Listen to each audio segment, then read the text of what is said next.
offensive lineup for the Bobcats tonight. At center.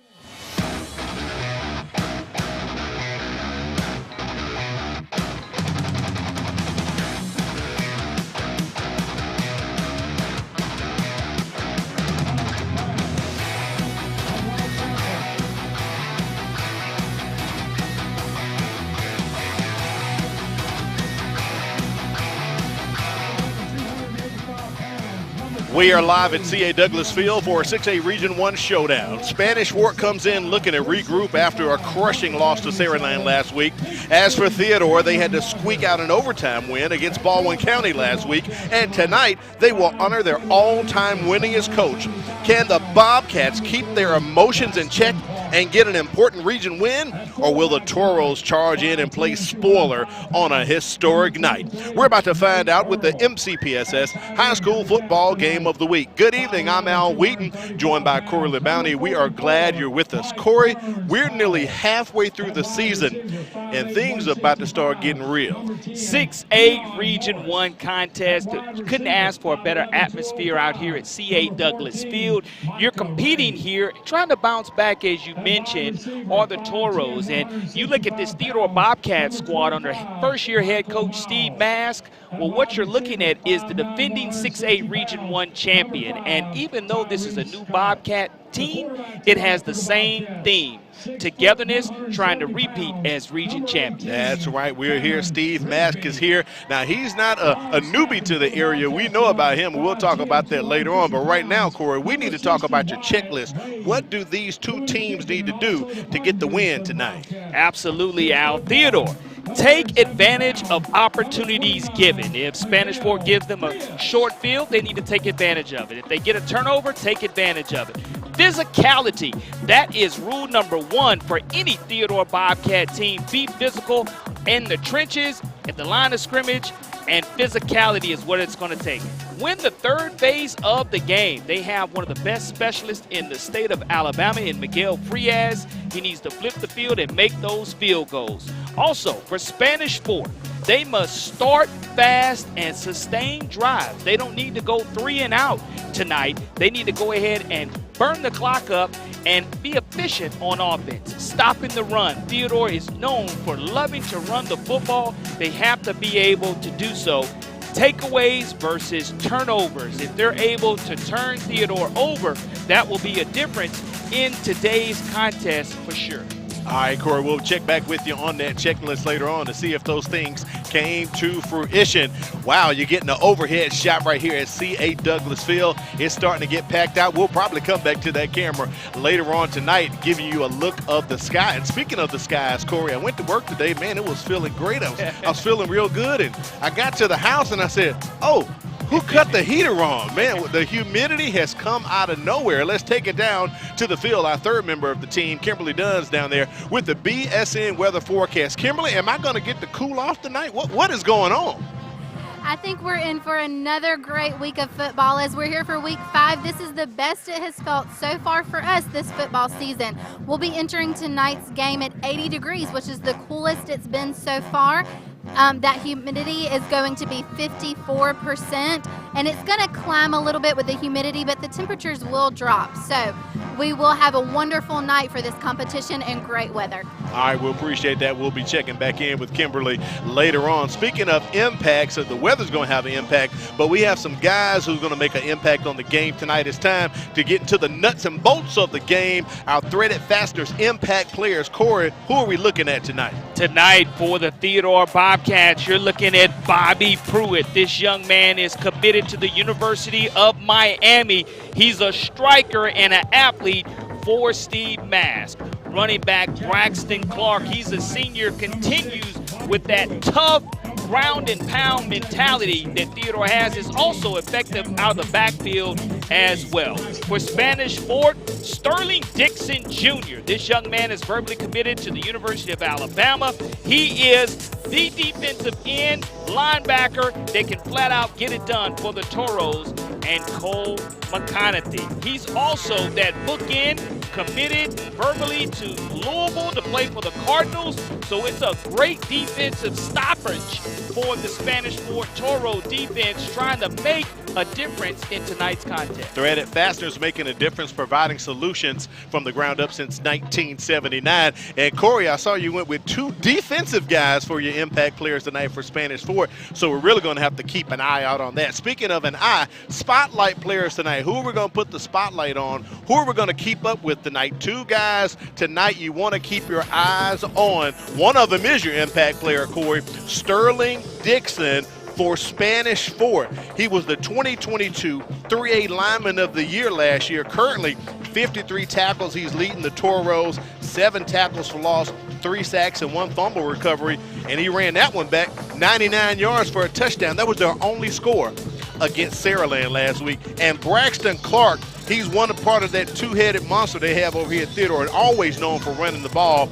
He's got 477 yards on the ground, 8 touchdowns, 4 touchdowns through the air. He's 147 yards receiving. He's actually Theodore's leading receiver as well, so he's got great all-purpose usage for the Bobcats. Versatility at its finest, and we'll see him be implemented in the running game, the receiving game, and it's just a great C.A. Douglas crowd. The Theodore Bobcat fans know how to show up and show out, and looking forward to what the fans bring, the excitement, the players are going to feed off of it on the field as well. Oh, yeah, we're going to be feeding it to you as well. Coming up, we'll have the kickoff at the top of the hour. We're moments away. Spanish Fort and Theodore, a 6A battle coming up for the MCPSS High School Football Game of the Week.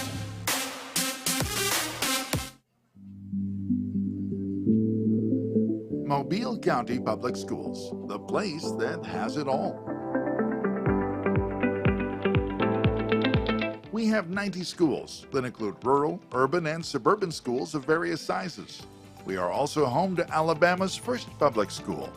We welcome you to come join our winning team. Our district is led by the 2020 Superintendent of the Year, Mr. Cresel D. Threadgill. Our teachers are leaders in their profession who are afforded numerous professional development opportunities. Our principals are collaborators and encouragers. Our schools are leading in innovation and instruction. And most importantly, our students who are learning today, leading tomorrow, are simply the best. If you want to live in a historically rich city near beautiful beaches with superb Southern hospitality, we invite you to come teach with the best. Team MCPSS.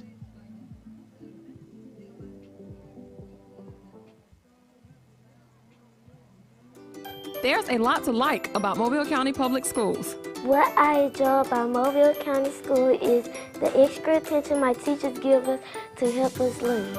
Teachers are liking their access to technology, and students are liking the quality of their education. I like the technology that's been incorporated into my education.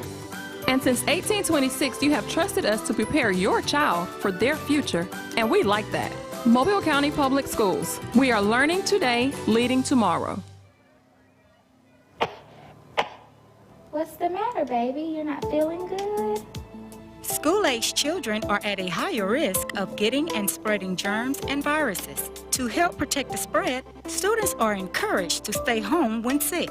Parents, it's important for your child to remain at home at least 24 hours after they no longer have a fever of 100 degrees or higher without the use of medications. Please help us maintain a healthy learning environment. Hey Alexa, tell me about Mobile County Public Schools.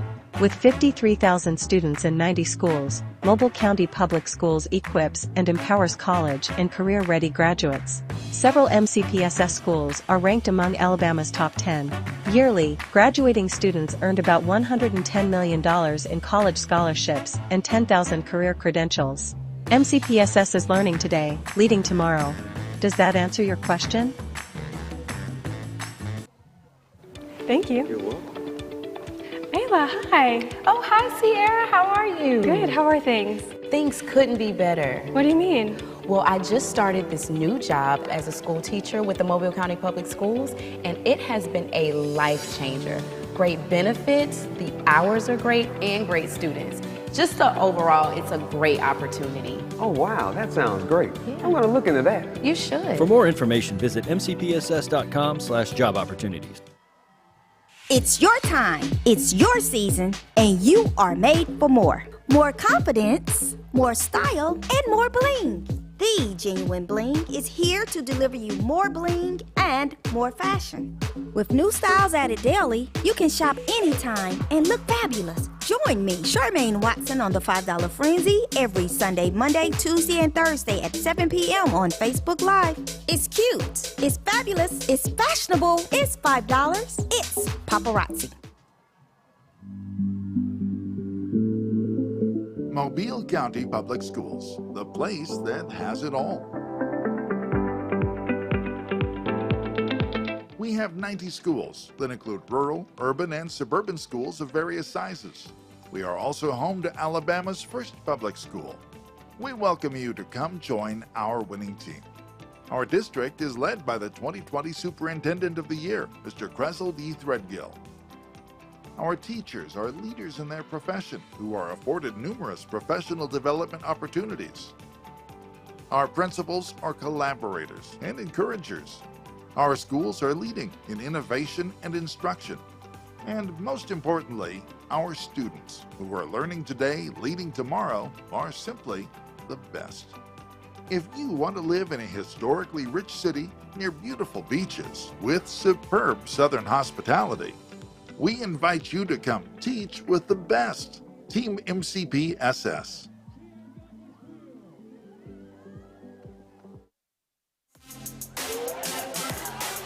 C.A. Douglasville is on fire tonight. Not only are they honoring their all-time winningest coach, Joe Downey, by naming a field house for him, Corey, they have put on a fireworks display. They have the American flag from the fire truck, and it is awesome tonight. You couldn't ask for a better entrance for a high school football team with fireworks and running out of the big Bobcat tunnel. And we're getting ready for a big-time 6A Region 1 matchup. As we know, the defending state champion comes from 6A Region 1 in Saraland High School, but they finished second in the region a year ago, and their only blemish was to this Theodore Bobcat program. So looking forward here tonight to see how Theodore reacts here in front of their home crowd, and can Spanish Fort bounce back? Miguel Frias ready to boot it off, and he does. On the bounce, Gabe Myers with the return. Brings it up a few yards. Take a look at the Spanish Fort offense for tonight. Leading the Toros onto the field is sophomore quarterback Aiden Schamberger. He's a 43% passer with 1 touchdown, 2 interceptions. The Toros don't throw it much, but instead use running back Sawyer Wilson.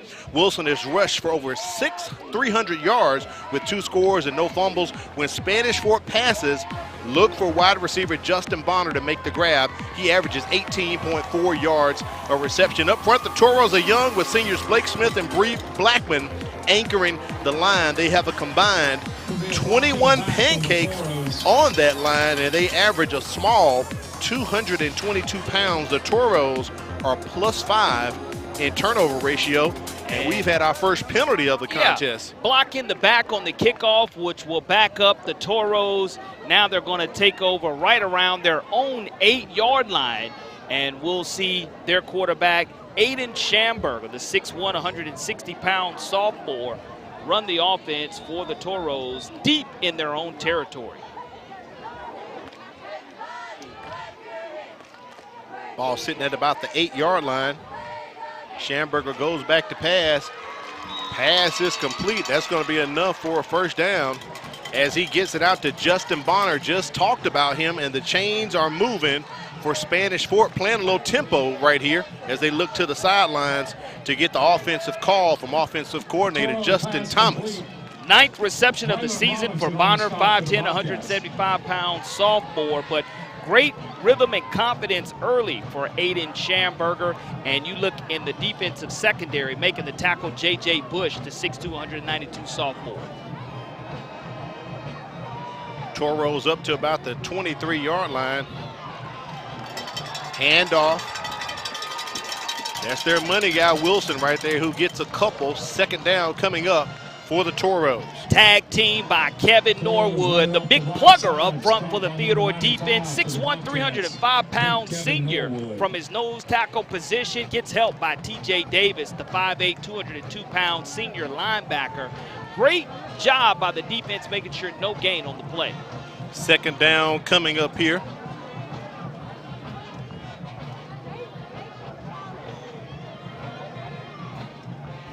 Man goes into motion. They dump it off to Nemo Hickson, and Hickson is wrapped up. Let's take a look at that defense of Theodore. They play a 3-4 with defensive end DJ Lee up front causing havoc. He has 3.5 tackles for loss this season. Behind him, shutting down the middle, are backers Bobby Pruitt and TJ Davis. Pruitt is committed to Miami, and Davis leads the team in tackles. In the secondary, strong safety Braylon Robinson brings senior experience to a young secondary group. The Bobcats average 278 pounds across their defensive front. Third down and long coming up here, about 11 for the Toros.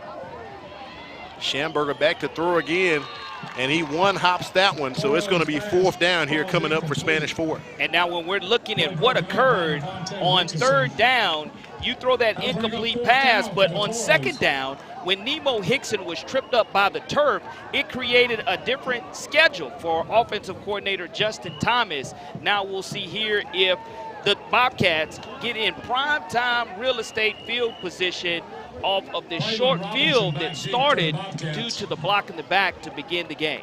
Newton Gardner on to punt for Spanish Fort as the smoke from the fireworks clears C.A. Douglas Field.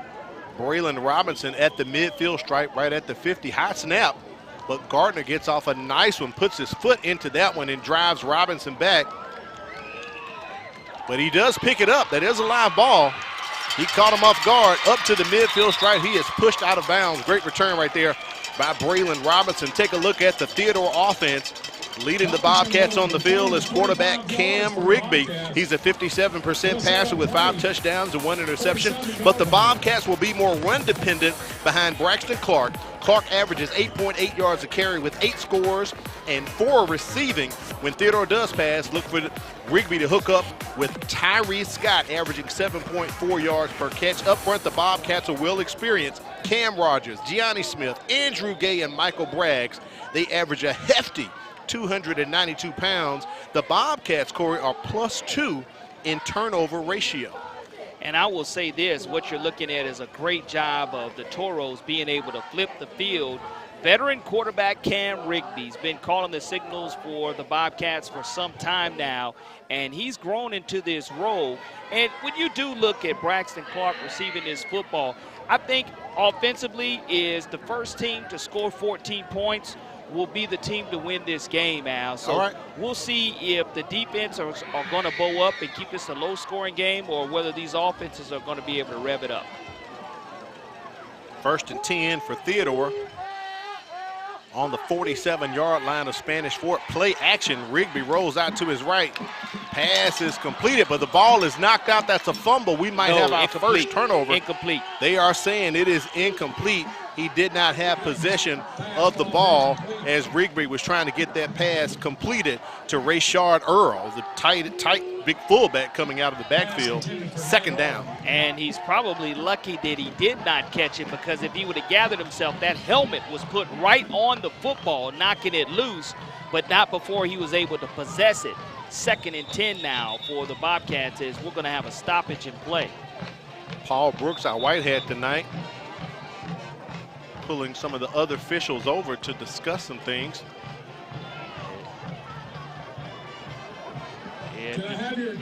So I think he's saying one of the subs may have to go back out. Here's a look at our crew tonight. Paul Brooks, Chad Burham, Lyman Collins, John Henderson, John Hicks, David Powell, and Royce Robertson. We've received the call from the PA announcer. They're asking fans to not blow their whistles because it's confusing the players and also the officiating crew. Now, I have heard a couple air horns, Corey. Yeah, air horns are in the building, and we'll see if Theodore is able to put some air in this football. 2nd down and 10. Rigby's got plenty of time. Pass incomplete. He was going for Michael Miles. Miles was out there. And we have a flag on the play, so I wonder if that's going to be PI or personal foul. Let's see what the call is going to come in. We'll get to hear. Mr. Brooks has been busy tonight, Corey. Intended for Michael Miles, the 5'7", 140-pound senior, and you look at him going airborne for this. Might have hit him before he caught the football, so it's something that they're going to discuss. Not sure if they're going to wave it off or whether they're going to go ahead and say that's what they're discussing with one another now. I think it might be waved off. They may say the pass was uncatchable. That's what I'm thinking. It's not a matter of it being uncatchable in high school. That rule applies definitely to college and as well as the NFL, but here in high school, it's a situation to where we're looking to see what the white hat is going to do, whether we're going to mark it off and have that PI. So there it is, personal foul against Spanish Fort. That's going to cost them the big 15. Good eyes there, Corey Bounty. That's going to push Theodore further into Spanish Fort territory down to the 32-yard line. During the pass, personal foul on the defense, 15 yards from the previous spot, results in a first down. And that's one great way to put yourself in great field position. Take advantage of those free 15. Rigby and the Bobcats getting close to the red zone. He decides to keep it, takes it out the belly of Clark. Pushes forward for a couple of yards, brings up second down for Theodore. Tackled on the play with the Toros, Newton Gardner, the 6'1", 220-pound sophomore defensive end for defensive coordinator Brian Turner. But it does create a 3-yard gain, 2nd and 7 now for Theodore.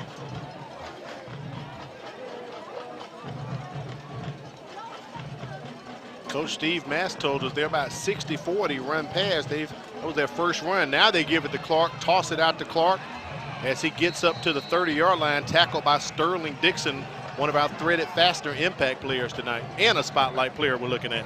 Sterling Dixon Jr. is that dude, folks. He is going to play for the Crimson Tide next season. Very active. Anywhere the football is, you'll see number 10 swarming around the football. And what it does, it creates a 1-yard loss. That's a tackle for loss for Sterling Dixon Jr., his 8th tackle for loss on the season. Ball sitting squarely on the 30-yard line there, right in front of you. Rigby under center. Fakes the toss, pressure on him. They set up a screen, get it out to Clark. Not enough for the first down. Let's see what Steve Mask and the crew are going to do. Will they go for it or will they bring out Frias? Looks like they're bringing out a big jumbo package here, Corey. Well, I know big fellas are coming out. If you're 4th and right at 4.5 for Theodore, you're almost in no man's land. If it was to win the game, I'm quite sure you would see Miguel Frias attempt a game-winning field goal. But right here, do you go play action or do you continue to ground and pound? And Theodore is going to talk it over after a timeout. Timeout is called by Steve Mass. We'll take a break and come back, bring you more action. Right now, we're notched at zeros for the MCPSS High School Football Game of the Week. High school students, are you looking for a way to become a better leader? Then the Junior Officers Training Corps may be what you're seeking. If you would like to develop self-reliance, learn ways to be more responsible, and improve your communications, the JROTC program is available to all high school students in Mobile County. JROTC, we build a better you. At Mobile County Public Schools, we believe it starts with us. That's why we offer Signature Academies. I'm Tracy Tran, and I'm in the Healthcare and Dental Academy at Theodore High School. In the Dental Academy, I'm working alongside dental professionals getting hands-on training from those already working in the industry. Shadowing them on the job makes me want to work even harder because now I know what I want to be. Signature Academies are open to all students in Mobile County Public High Schools. To find out more, visit MCPSS.com. 4th down coming up here for Theodore. They have brought out some jumbos, but they do have an offset line here. Rigby's going to pass. Pressure's coming on. Mark's drive by Theodore, benefited by a personal foul, but they cannot capitalize. What happens if you look at the replay here, Jarrell Thomas, the right tackle, was not able to keep Cole McConaughey in front of him. And what you were able to see is the 6'6", 225-pound senior defensive end, verbally committed to Louisville, affect that play and the passing ability of Cam Rigby. Shot right there, Justin Thomas, offensive coordinator for Spanish Fort. 1st and 10 for the Toros. At the 27-yard line, that play pretty much goes nowhere with Schamberger having to eat it. It's going to be 2nd down coming up for Spanish Fort. Brian Ward, the 5'11", 194-pound junior, inside linebacker for defensive coordinator Randy Larson, shooting the gap there and making a tremendous tackle. No gain on the play, 2nd and 10. Spanish Fort and Theodore have met once, which was last year when Theodore went down to 6A. Theodore won that contest 29-21. Handoff for the Toros. Up the middle for a slight gain. Picks up a couple. Wilson with the carry. 3rd down coming up here for Spanish Fort. Anytime you're in 3rd and long, that's that money down for. I was just thinking that, Corey, your favorite phrase, money down. It is for both offense and defense. Brian Ward, again, making his presence known, making his 9th solo tackle of the season. 3rd and 7. Wilson just to the right of Schamberger. Schamberger has time. Pass is intercepted by Theodore. Intercepted. That secondary comes to life. Braylon Robinson with the pick, and Theodore trying to cash in. That's what you do from your defensive back position. 5'11", 158-pound senior comes away with his 2nd interception of the season. He just read Schamberger's eyes, undercut the route. Schamberger never saw him. Braylon with a nice return, and just like that, we do have our first turnover of the contest, and Theodore basically gets the football right back to where they were just moments ago. Spanish Fort defense back on the field. We'll try to get up their defense after this play. 1st and 10. Ball sitting at the 29-yard line of Spanish Fort. Little trickeration, but they do pitch it out to Clark, incomplete. Take a look at that Spanish Fort defense. They play a 4-3 with leading tackler Mike linebacker Sterling Dixon. We've already talked about him tonight. He holds down the middle with 3 sacks on the year. Helping him out, Will Backer, Bishop Burkhalter, and the unstoppable force for the Toros is Louisville commit Cole McConaughey. He'll be everywhere as he leads the team in tackles for losses with 11 and sacks with 7. In the secondary, look for strong safety Javante Walton to play shutdown ball. He's 4th in tackles on the team and has 2 picks on the year. Spanish Fort averages a slim and quick 213 pounds. Rigby rolls out, but he is brought down. And putting Sterling Dixon Jr. lining up with his fingers in the dirt, or he can go ahead and blitz from his linebacker position, but McConaughey really giving that right side of the Theodore offensive line trouble at this point in time. 1st and 10 coming up for Spanish Fort. Something I found odd, I was talking with you about on the radio today. Spanish Fort averages 19.8 points a game, and the defense gives up 19.8 points a game. Almost a wash. Nice run right there by Nemo Hickson as he takes it about 6 or 7 yards. Big gain for Spanish Fort. And Hickson, the 5'7", 175-pound junior, he plays running back and wide receiver.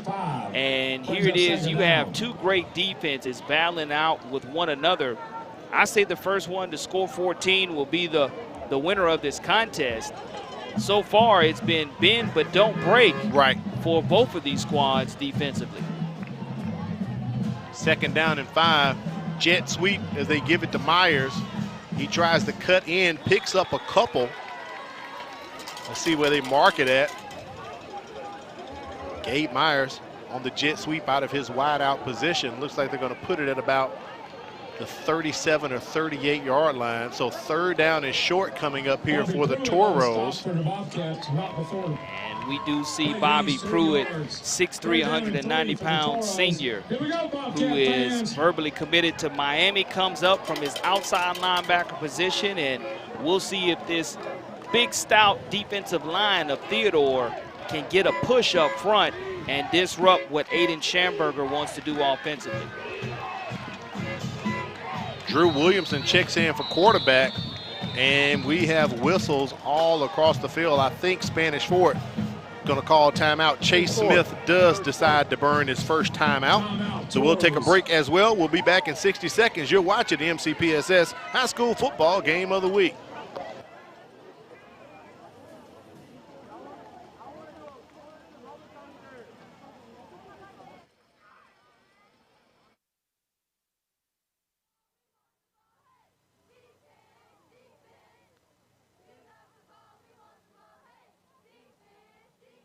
Did you know that missing 2 days of school per month has a negative effect on student achievement? And that chronic absenteeism is negatively impacting 1 out of every 10 Alabama students. Studies show students who are chronically absent are more likely to drop out of school. For every 1 day your child is absent from school, it takes 3 days for them to catch up. So if I am not sick, make sure I'm at school, because missing school means missing out.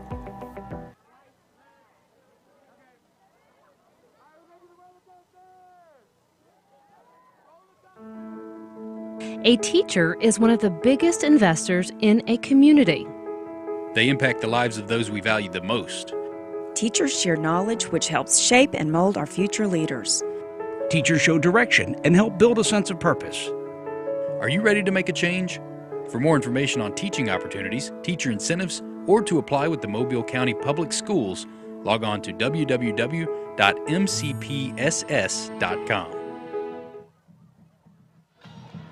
3rd and 2 here for Spanish Fort. Drew Williamson with the keeper, and that's going to be enough to get the first down. All they needed to do was get up to the 39. I believe he's tackled at the 40. First down for Spanish Fort. And you look at Drew Williamson, the 6 foot, 203-pound senior. He comes in, that's his 39th rush and attempt on the season. Has rushed for 275 yards and 3 touchdowns. So he does come in that Toro package and gives you an opportunity here to be successful. Schamberger now back at QB. Good short yardage situation. Fake the jet sweep up the middle. They give to Wilson, Sawyer Wilson, one of our spotlight players tonight. Picks up, I think, no gain, Corey. It'll be 2nd and 10 for Spanish Fort. The big plugger, Kevin Norwood, 305-pound senior. You can't miss him in that situation. Does a great job of making sure that no gain was established. The Toros go back to shotgun once again.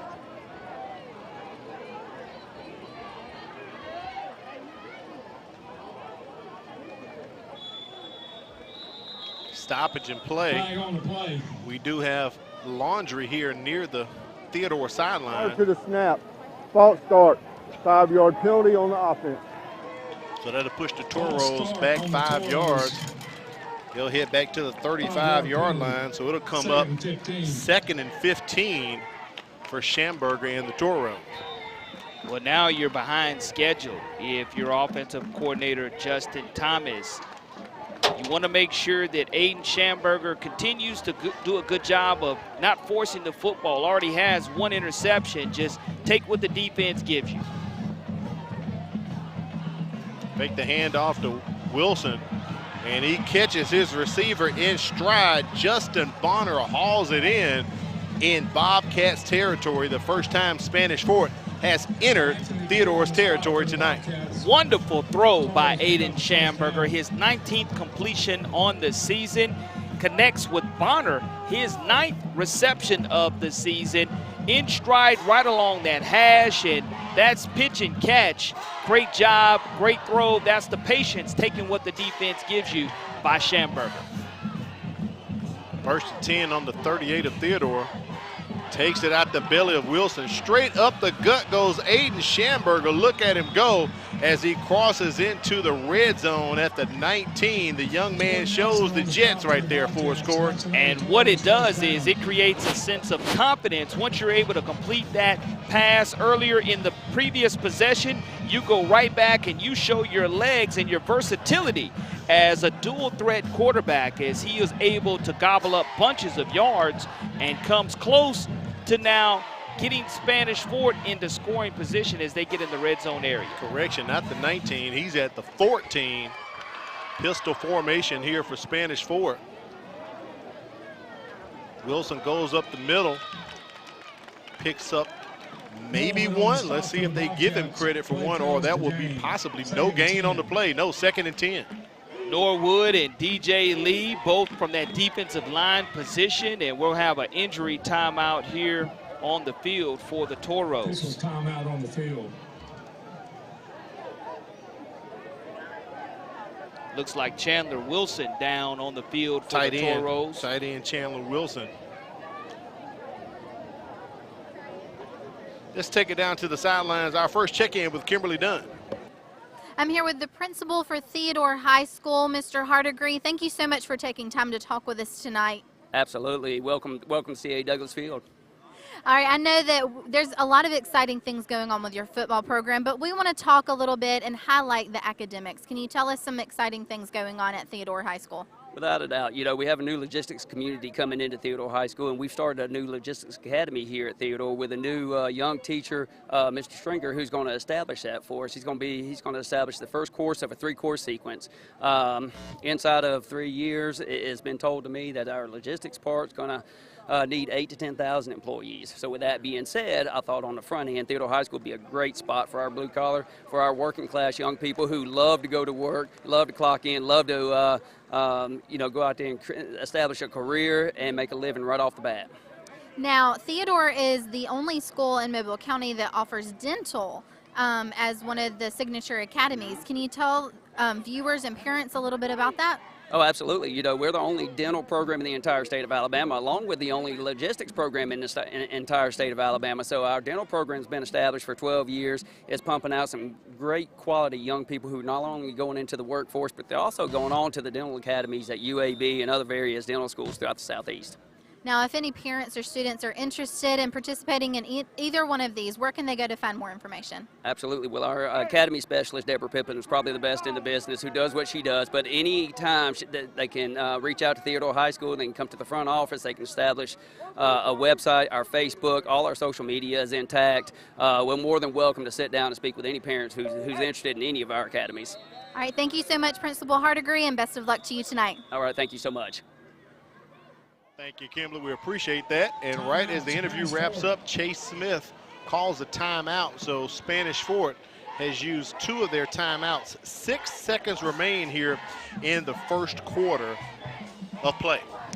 Well, you want to make sure that you go ahead and you have the correct call in the red zone area for the Toros. And you look at their ability to get there. It's off of 2 explosive plays by their quarterback, Aiden Schamberger. He was able to throw a nice pass and connect with Justin Bonner, and then he was also able to have a nice run as well. And credit the offensive line for not only giving him time to make that pass, but also creating a running lane for him to get them down in this red zone area. Yeah, he did it on his own legs there as Schamberger went right up the gut, putting them in position right here.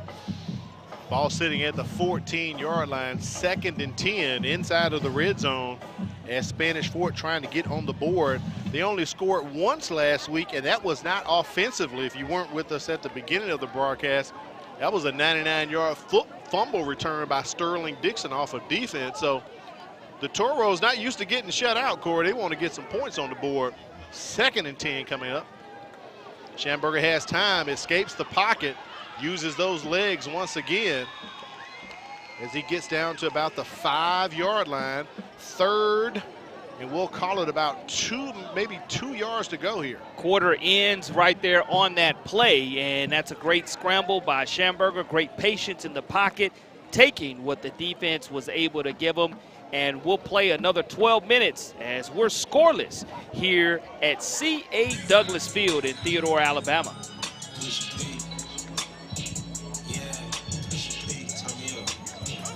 Way to the mall, the Bel Air Mall. And I'm checking out Trey Pay's Cafe. Trey Pay's is so much fun. They got the fanciest snowballs on the planet. Plus a loaded quarter-pounder beef fry. Trey Pay's Cafe. The nachos are slamming and the fries are banging. Don't forget desserts. Deep-fried cheesecake bites, deep-fried Oreos, and a whole lot more. It's the food that makes you feel good. Trey Pay's Cafe inside the Bel Air Mall. Come now and come hungry.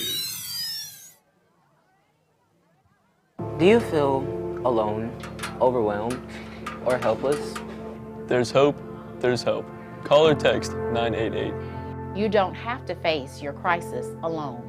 If you need a safe space to talk with a trusted adult for support, reach out to your school counselor. Do you need help to make it through everyday struggles? Do you need someone to talk to? Call or text 988. Your social emotional wellness is worth it. Remember, there's hope, there's help. We are back at C.A. Douglas Field taking a look at first quarter statistics. Rushing yards -1 for Theodore, and passing yards only 10 yards for the Bobcats. Look at Spanish Fort, a very balanced attack, Corey. Well, a lot of that is due to what we've seen in Schamberger's last couple of plays, that big pass play along with that running play, but Theodore has to establish that running game here in the second quarter. Third down and about 1 to go here for the Toros. New quarterback, same short goal line situation package or short yardage package. Drew Williamson overthrows the receiver, intended target on the play. Going to be 4th down coming up here for the Toros. He's now 2 out of 4 on the season throwing the football, but you do see here you can get that first down before you cross that goal line here. 4th and goal is not the call. It's 4th and 1 here for the Toros. As looks like they're going to go ahead and attempt a field goal, Al. They're setting up for a 22-yard field goal. Cam Lytle, he's on the right hash. He is a right-footed kicker. Kick is up, and Lytle's kick is no good. One official says no good, and Theodore holds. We're still notched at zeros for the MCPSS High School Football Game of the Week. It's your time, it's your season, and you are made for more. More confidence, more style, and more bling. The Genuine Bling is here to deliver you more bling and more fashion. With new styles added daily, you can shop anytime and look fabulous. Join me, Charmaine Watson, on the $5 Frenzy every Sunday, Monday, Tuesday, and Thursday at 7 p.m. on Facebook Live. It's cute, it's fabulous, it's fashionable, it's $5, it's paparazzi. 1st and 10 coming up here for Theodore. Missed field goal by Cam Lytle. They hand off to Clark. He goes up the middle for a couple. Takes Theodore to 2nd down and about 8 coming up here. And once again, you see Sterling Dixon Jr. come up and make the stop for defensive coordinator Brian Turner. And you mentioned, Al, this Toro defense giving up 19.8 points per game, 2-1 in the region, and Theodore quickly gets back to the line of scrimmage. And they're playing tempo. And I believe they may have gotten one of the Toros to jump there. And that's what happens kind of when you anticipate the snap count, a little encroachment on the defense. 3-5 for coming up for Theodore there. And if you're offensive coordinator for the Theodore Bobcats, Kendall Gibson, you'll definitely take that 3-5. So now it brings up 2nd and short, 3 yards to be exact for Theodore, and establishing the running game is much easier when you're in short yardage situations. Rigby flanked by 2 backs. Hand off to Clark. Going lateral east and west. He picks up the first down. Ball comes out. I believe he was down by contact. And you look at head coach across the way, Coach Chase, he's jumping up and down saying, that's a live ball, that's a live ball. And it looks like, Corey, I mean, interrupt, it looks like Sterling Dixon is down. I believe that's 10. Spanish Fort has on the white jerseys. We'll take it to a break on this injury timeout and be back with more. First down for the Bobcats. We'll have an official's timeout for an injury. Thank you. You're welcome. Ayla, hi. Oh, hi, Sierra. How are you? Good. How are things? Things couldn't be better. What do you mean? Well, I just started this new job as a school teacher with the Mobile County Public Schools, and it has been a life changer. Great benefits, the hours are great, and great students. Just overall, it's a great opportunity. Oh, wow, that sounds great. Yeah. I'm going to look into that. You should. For more information, visit mcpss.com/job opportunities.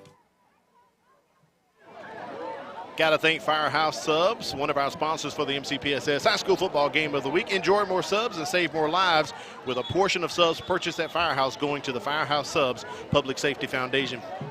Visit our friend Neil Patel at the Greenlight Road location. Also, thanks to BSN Sports. If you're looking for team apparel, whether it's baseball or cross country, they've got you covered. BSN Sports, the heart of the game, online at bsnsports.com. Got to thank them for being sponsors of the MCPSS High School Football Game of the Week. Dixon got up with his own authority and walked off the field with some assistance, so that was good to see. Absolutely. I'm keeping an eye on him over there on the far sidelines with his father, Sterling Dixon Sr. Pass incomplete. Well, no, I'm sorry, complete. That's for a loss. It's going to push Theodore back to the 30-yard line, so setting up second and long, about 2nd and 12 here for the Bobcats.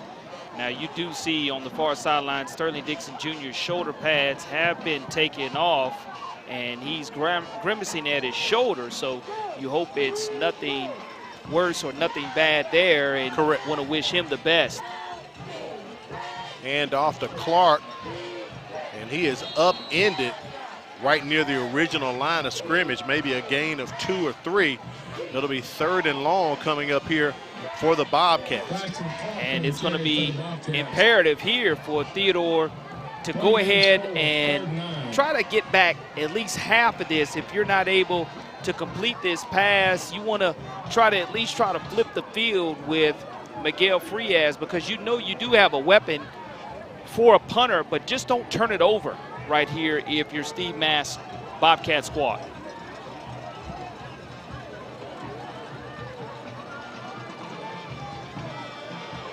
Pressure on Rigby. He has to throw that one away.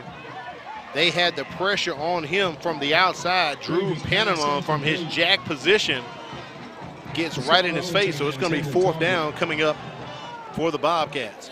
Well, when you miss your pass protection coverages, you don't give your quarterback a chance to step into his throws, and that time just pass pro was deficient for the Theodore Bobcats, and it's going to bring up Miguel Frias to punt this one away, as the trainers are still tending to Sterling Dixon Jr. on the training table across the way on Spanish Fort sideline. First punt of the night for Frias. High delivery, but he gets it off. Nemo Hickson's going to field it at the 38-yard line of Spanish Fort. He weaves his way for a couple of yards, and the pile brings him back. Shout out to my buddy Terry Brown over at Wolfpack Stadium doing the PA. He just texted me, Viger up 12-6. And it's time the text came through, the scroll came through, Corey. And on the far sideline, folks, Sterling Dixon Jr. is having his shoulder wrapped. Getting it wrapped. And looks like he won't be playing here anymore tonight, as he had a shoulder injury for Mobile Christian a few years ago. But this is one of the most elite pass rushers and defensive players in the state of Alabama. That's why he'll be wearing the crimson and white next season. 1st and 10, Aiden Schamberger hauls off and throws one incomplete. Pass intended for Justin Bonner. takes Spanish Fort to second down. That defense of Spanish Fort is being in the face of Theodore all night tonight. Theodore just can't seem to get it done so far. Well, it's been an offensive struggle for sure. You look at that missed field goal opportunity that went wide right. Theodore trying to make sure that the Toros don't get in the type of field position even to come close to kicking another field goal. And this is a big, big play here, a stance for this defense at 2nd and 10. Schamberger rolls to the right, rolls back to the left, wide open. The tight end for Spanish Fort hauls it in. Chandler Wilson, big game. Nice play call right there by Justin Thomas for the Toros. And it's a great tackle by Bobby Pruitt. You go ahead and you bring as much pressure as the floodgates were open for Theodore. All the defensive linemen were let go. And why were they let go? So you could set up an opportunity to throw it to your tight end. But Bobby Pruitt comes and makes a tremendous hit.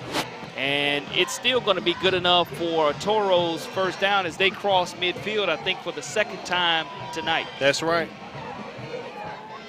Once again in Bobcats territory. 1st and 10. Stoppage in play from the officials. Delay of game has been called against Spanish Fort. That'll push them back 5 yards. Delay game on the Toros. And now what I'm keeping an eye on is definitely the Spanish Fort sidelines, because like I mentioned, it's not every day you get a 3A lineman of the year on your roster. Right. And an Alabama Crimson Tide player. Now Sterling is putting the shoulder pads back on. Be interested to see if he does come back after getting that shoulder wrapped up. Trip receivers to the left. They hand it off to Wilson, and he pretty much goes nowhere. Ball does come out, but he is down by contact.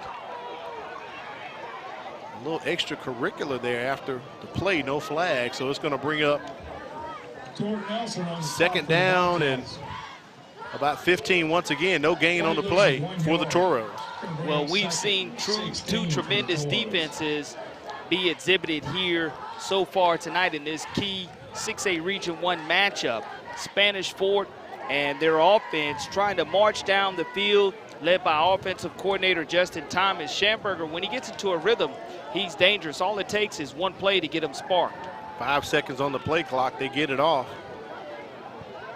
Schamberger's pass is high, intended for Nemo Hickson. Theodore comes into the ball game tonight dressing around 85 players. They return 5 on offense and 6 on defense. And Coach Steve Mask has 33 seniors on this squad as well. A squad that is the defending 6A region champion. Yeah, you come in losing your first game of the year to Baker. Right. And since then, Theodore has been about its business, getting nothing but W's. Money down, 3rd down for the Toros.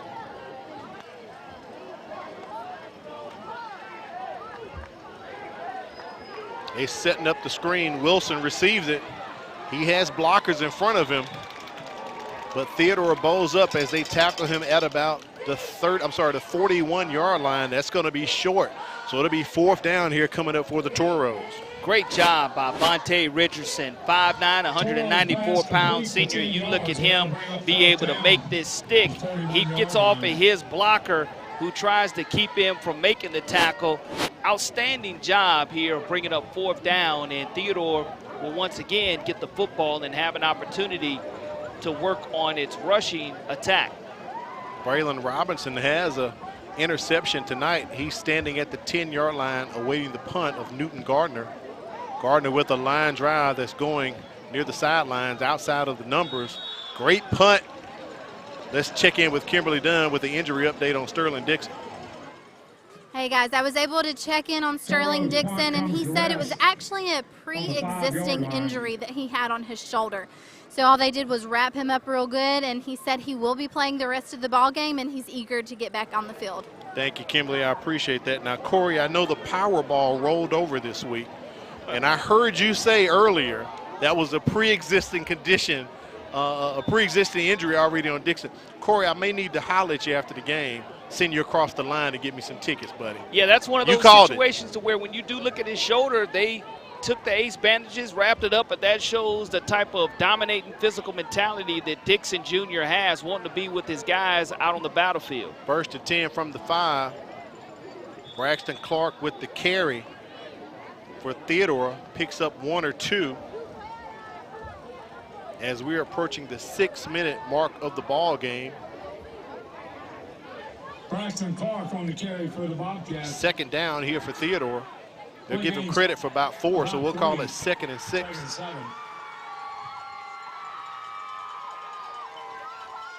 Rigby under center, looks to the sideline to get the call here.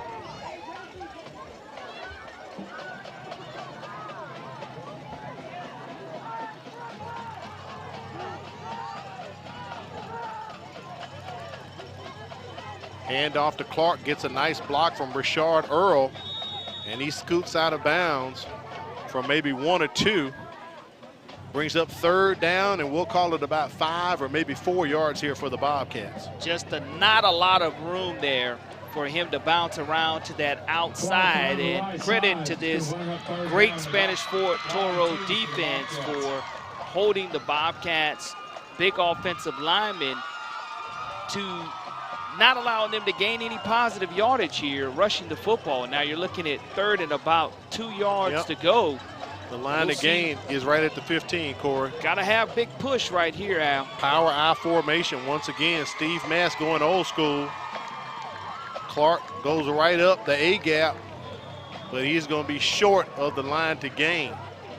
And that's a good job by this big defensive front of the Toros. And I know that here you don't want to roll the dice with 5 minutes remaining in the 2nd quarter. You just want to try to flip the field. The Toros will once again receive outstanding field position. We'll see if Hickson's able to field this on the bounce for Spanish Fort. Frias on to punt again. Hickson setting up at the 42. Another high snap, almost blocked. And Hickson calls for the fair catch at the 42-yard line. So this will be the 3rd possession in a row where Spanish Fort is starting in Theodore territory, Corey. So it looks like the offense is somewhat clicking here for Justin Thomas and the Toros. Well, what I want to see is if they're able to continue to roll Schamberger outside of the pocket to let him survey it. We saw him have maybe a 25 or 30-yard gain running the football earlier. And this defensive line of Theodore has done a great job of getting push and pressure on that pocket. So if Schamberger is rolling outside of the pocket, if he can deliver it accurately, I think that's where the Toros can have a significant advantage on this drive. 1st and 10 for Spanish Fort. Hand off to Hickson. He just fielded the punt. He gets to the line of scrimmage and scoots maybe for 1 or 2. He ran a long way to get 2 yards, Corey. 2nd down coming up for the Toros. This defense so aggressive laterally, running east and west. You better go ahead and plant your feet and try to get up the field north and south, because the quickness and the speed from this linebacker position is not going to allow you to get extended yardage. No gain on the play for Hickson.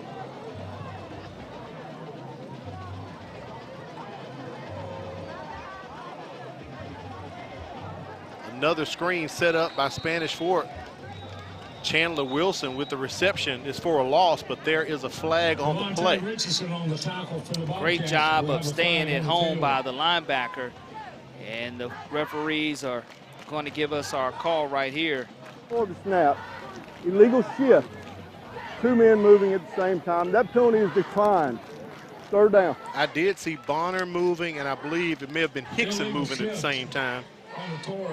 So the loss on the play from the reception, Theodore is going to decline it, so it'll be 3rd down and long. We'll call it about 3rd and 13 coming up here for Spanish Fort. For the Toros. You go and you look at this situation for Spanish Fort. Don't want to force it here if you're Schamberger. Take what the defense gets you and just try to flip the field if you're not able to get what you want. Wilson to the right of Schamberger in the backfield. He's looking for Hickson just past the outstretched hands of the receiver. 4th down comes up here for Spanish Fort, and the Bobcats defense holds again. Theodore only giving up 16.8 points on defense so far this season. And right now they're pitching the shutout. Little tempo here. Drew Williamson in the ball game. Let's see if some chess or checkers may be going on from Chase Smith. And now they shift into punt formation as Newton Gardner runs back to receive the snap. And Theodore right here really needs to find it offensively, Al, whether it's special teams or finding that big play. We've seen what Cam Rigby can do offensively when given time. So we'll see here if this offense led by offensive coordinator Kendall Gibson can dial it up, and this big O-line can give a little protection to Rigby, because you mentioned it at the beginning of the broadcast. Braxton Clark leads them in receiving as well as rushing. So bringing him out of the backfield on a swing pass or having him in the slot is something that you can look at to give the Toros a different look. 1st and 10 from the 20.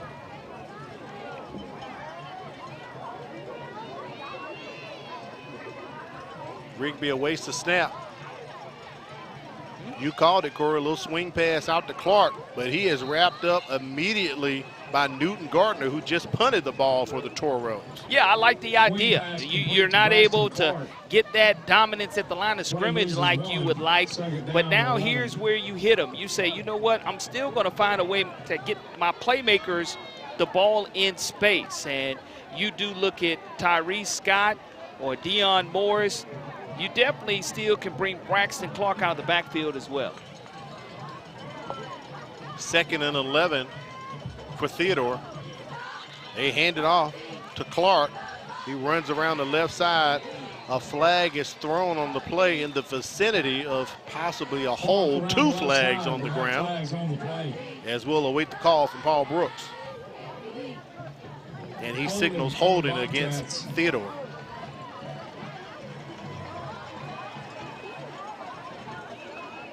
Offensive coordinator Kendall Gibson making the calls tonight for Theodore, but that's going to push them back 10 more yards. Well, this offense averages 32 points per game, and this defense only gives up 16.8. Here in the run, holding, 10-yard penalty, replay the down. We've almost played 24 minutes of action.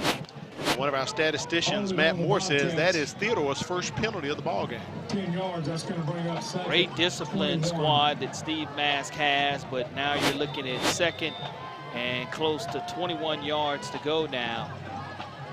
Value in the football and securing the football is critical for the Bobcats. Ball at the 5-yard line. Rigby unleashes. Pass almost intercepted by Spanish Fort. Landon York almost intercepting that pass, Al. That's something that you don't want to see. Bounce right off his shoulder pass. You don't want to see you force the football as Rigby tries to throw it right down the seam there, and you didn't have a Bobcat that was going to go underneath and catch that. Intended for Dion Morris. 3rd down and long here coming up. What will the call be from Kendall Gibson and the Bobcats? Pressure once again on Rigby as he ends up in the end zone, getting up slowly, and he's grimacing with his right shoulder. Right now, Al, Cole McConaughey is having a field day from his defensive end position. And what it does not give Cam Rigby an opportunity to be comfortable, to get set, and have any ability to complete any passes. And this offensive line has to do and find a better way to protect Cam Rigby. You may want to chip block Cole McConaughey or find a way to help your big fellas out up front. And they're discussing whether there was a penalty in the end zone or not. And they're going to go ahead and say that there is not any penalty. The only thing I could think of, unless it was grounding, because he was definitely within the tackle box. They are going to call. Oh, there it is. Lost it down. Safety. Oh, wow. There's the grounding call, Corey. I didn't see a flag on the field, but Paul Brooks did run over and talk to one of the officials. So intentional grounding against Rigby and the Bobcats results in a safety. Let's we can run get that back replay. and That'd look be at that great. again. Because Cole McConaughey comes from his left defensive end position, and you can see him rush right past the offensive tackle there. Yep. And no receiver. No receiver in the area. He didn't really have an opportunity. One more time, Cole McConaughey comes untouched from his left defensive end position, and because of it, with it being in the end zone area, that's where we do have the safety call. And I didn't see the penalty flag come out. I didn't see it either. Who it was thrown by. But when Brooks went over and started talking to one of the officials on the far side, you could kind of sense that's possibly what was going to happen. Well, when you definitely look at this situation on the right side of this Theodore offensive line, I mentioned the type of havoc that Cole McConaughey is wreaking right now. And they'll get a free kick. The free kick will be upcoming here for the Theodore Bobcats, but it does break our scoreless streak. It does. In this contest, 2-0. It's a baseball score that is broken out here at C.A. Douglas Field versus a football score. And yeah, you're reading that right, folks. 2-0 is our score with exactly 2 minutes remaining in the first half of action in this 6A Region 1 contest. Frias places it on a tee at the 20. Fielded at the 29 by Myers as he gets it up near the 44-yard line, and Spanish Fort once again with the ball, 2 minutes remaining. Let's look at the, if you want to call it the 2-minute offense right here from Spanish Fort. Yeah, that's exactly what you're going to see. You're going to see this 2-minute offense try to get it in gear for Spanish Fort. Now, if you're Spanish Fort, now that you're leading 2-0 and it's no longer 0-0, you want to make sure that you don't turn this football over. And that's going to be important here for the Toros to understand their advantage of having the lead 2-0 and making sure that they secure this football for sure. Coming up at halftime, we'll have the bands. Also, they're going to have that presentation for former coach Joe Downey as they named the field house in honor of him at halftime. Coach Mass said they're going to do it at halftime, so they'll have a lot of pageantry going on during the halftime. We may be able to show that for you as well. We have a timeout on the field here. I don't know if this is officials timeout. The scoreboard, which is new, Corey, still says Toros 1 timeout and Spanish Fort 2. I don't see any injured players, but we do have a stoppage in play at 1:52. So make sure you stick with us for halftime as well. The Theodore fans, they're going to have to definitely get pumped up, as the song is saying right now. Down 2-0, their offense just can't get it into gear. Well, sometimes what you need is that spark. That spark can come defensively here if you're the Bobcats. Be able to get home to the quarterback. And Aiden Schamberger, if you're in that 3-man rush, the 3-4 defense being run by defensive coordinator Randy Larson does a tremendous job with this Bobcat defense. Hickson goes into motion. They fake the handoff. Schamberger just throws it into the ground, stops the clock. 2nd down and 10 coming up. And that's good that the clock was able to stop, because what you're doing here, if you're looking at this situation, you do see it's almost like a free timeout that's being gained by Theodore. It does bring up a 2nd down and 10 yards to go, so you can use your timeouts wisely, but getting to the quarterback with the 3-man rush is something to keep an eye on. Pressure coming on Schamberger. He escapes the pressure, but he is brought down right near the line of scrimmage. Clock continues to run, and Chase Smith is going to burn that last timeout as the clock ticks down a couple more to 1:31 remaining here in the contest. Look at the pressure coming in from Theodore as they force Schamberger up into the pocket. He has to eat it, and it's tackled for not really a loss, just no gain on the play. Big time stop by Sion Morris, the nose tackle, 5'9", 294-pound senior with the stop, and a great usage of timeout by Theodore's head coaching staff, stopping the clock. Take a look at the remaining schedule for the Bobcats as they play in 6A Region 1. Next week, they got a big one. Opelika's coming down. They went up the road and won that game last year. Then they're going to have their bye week. But look at the back end. Blount, McGill, Tulane, Saraland, and St. Paul. So the journey's not over for the Bobcats. Let's take a look at Spanish Fort's schedule. We'll get that up for you as they're in the same region as well. This is a region contest. At Daphne next week, St. Paul's at McGill, Robertsdale at Murphy. And look, Corey, they get the bye at the end of the season. So they're kind of in the gauntlet mode right now, Spanish Fort is. And it's something that you don't want to drop any region games, but if you're able to come on the road and redeem yourself, that would be huge. And here it is now, 3rd and 11 is what it's going to be.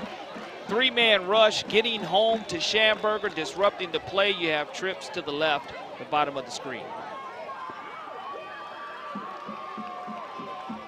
As they set up the screen, the tunnel screen, up the middle goes Myers. Gabe Myers on the move, gets out of bounds, but most importantly, gets the first down. They move the chains as he is in Theodore territory. They're going to spot him at the 32-yard line. And what you're looking at is a tackle by Brian Ward coming from his inside linebacker position. Just really a 1-yard route to the trips to the left. A missed tackle by Theodore. Yards after catch accumulates here. You're able to convert on 3rd and 11. That was huge. And that's something now to where he was able to also get out of bounds. The clock has stopped with 1:21 remaining here in a 2-0 score. 1st and 10. Schamberger throws, overthrows Myers, stops the clock. 2nd down and 10 coming up here for the Toros. Jordan Nelson on the coverage for the Bobcat. Pass falls incomplete, right 2nd and 10. Theodore Bobcat fans pretty quiet here tonight at C.A. Douglas Field. They were riled up at the beginning with the fireworks, but the second quarter, Spanish Fort has pretty much controlled the fireworks offensively tonight. Time of possession has definitely favored the Toros. Number of plays have favored the Toros, and they're here on 2nd and 10 trying to put more points on the board before the half. Fake the handoff to Wilson. Pass a bit hot for Nemo Hickson. Bounces off of his hands. 3rd down and 10 coming up. Stops the clock once again.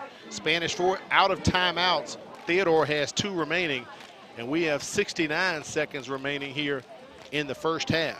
A.J. Pugh, the 5'8", 155-pound junior, in coverage from his corner position for the Bobcats. And Schamberger just has to continue to survey this defense and take what they give him, which sometimes may be the dump down, easy throw.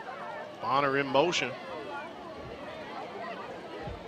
Schamberger throws back across his left. Try to get that to the tight end. Wilson overthrows him.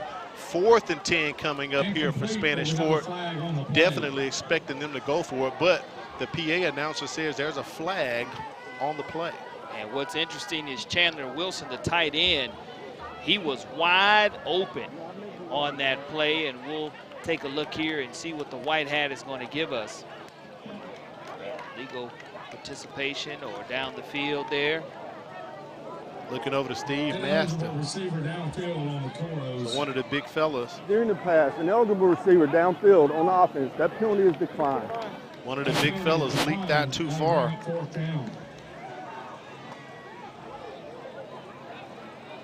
He was wide open. You're right, Corey. I mean, nobody next to him. You make that completion, it's coming back anyway. But what you are looking at now is a 4th and 10.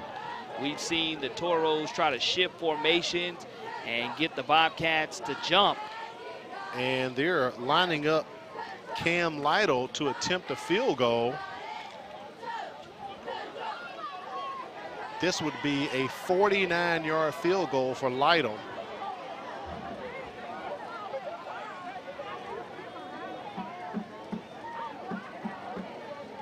Low snap, kick is up, and it is short and to the right, no good.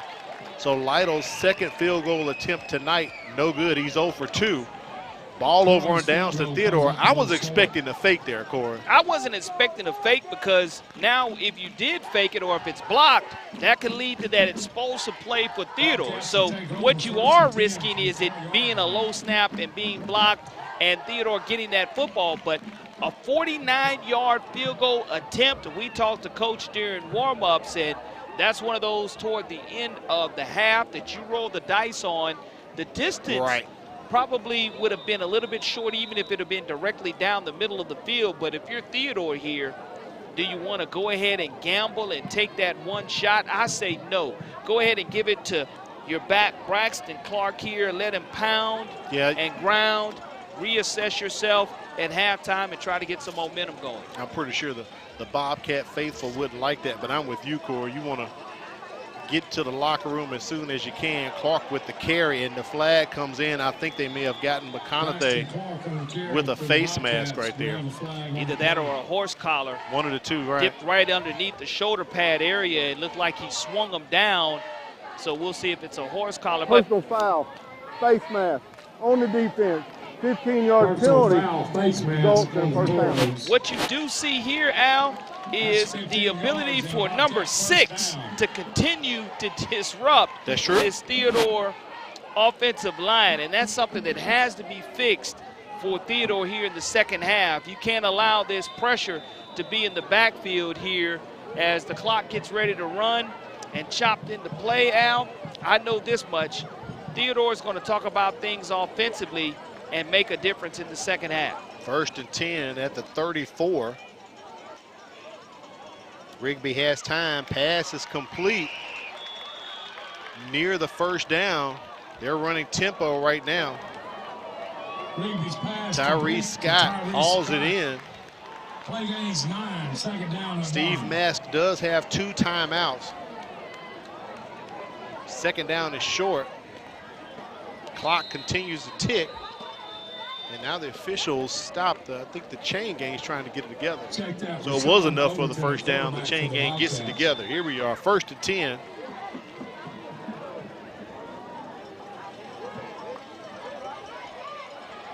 Backup quarterback Krishan Overton in the ball game, coming over from the wide receiver position as he is tackled as he scrambles. And Steve Mask calls a timeout right there. And we want to keep an eye on Cam Rigby. And Cam Rigby, he is on the sidelines right around the Bobcat 40-yard line. But sometimes on that last hit that he took, that was the safety in the end zone. Intentional grounding, right. And he took a big pounding on that play. Favoring his right arm when he got up. And what you do see is him be very encouraging to Mr. Overton, the 5'11", 165-pound sophomore who has entered the contest for the Theodore Bobcats. But Al, 2-0, definitely a baseball-type score. Our scoring coming from that intentional grounding that was called late here in the second quarter of action. That'll be 2nd down and about 8 coming up here for the Bobcats.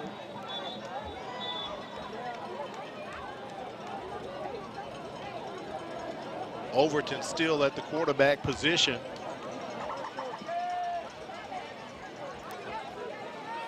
It's going to bring up 2nd down for the Bobcats. 29 seconds remaining here in the first half.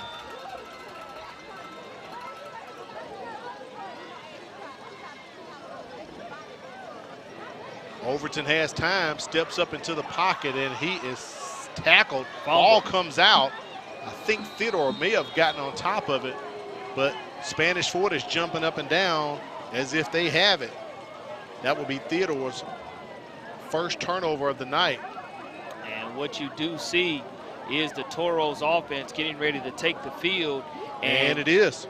Overton, the new quarterback in the game, when he does scramble, you got to keep that ball high and tight. And when you don't have a lot of reps, that's what you tend to do. But this Spanish Fort offense, you look at Overton drop back as the pocket collapses. You put 2 on McConaughey. Ball's out. It's definitely a fumble, but McConaughey has had 2 offensive linemen on that last play come. I mentioned bringing a tight end or another blocker because he's disrupted it so much, and that turnover negates a good-looking drive that was starting to end the second quarter of action. Ball at the 49-yard line. Spanish Fort out of timeouts. Across the middle, Chandler Wilson, but he is nailed right at the 37-yard line, loses his lid. And that possibly could be the last play. That will stop the clock as they move the chains. 10 seconds remain here in the first half. We saw a lot of lids, helmets go flying last week for Williamson and Viger. Well, that lid went flying because of the lick that was passed by Navante. What an absolute stick and finish to clean up for his teammate. Good job of team tackling by the Bobcats, as that will be the final play of the second quarter of action after the penalty is assessed. False start. 5-yard penalty on the offense. Remains first down. 7 seconds remain here. It's going to push Spanish Fort back. But what a lick laid by the Bobcats right there. Trip receivers to the top. Wilson in the backfield with Schamberger as we get ready to mark this ball ready to play.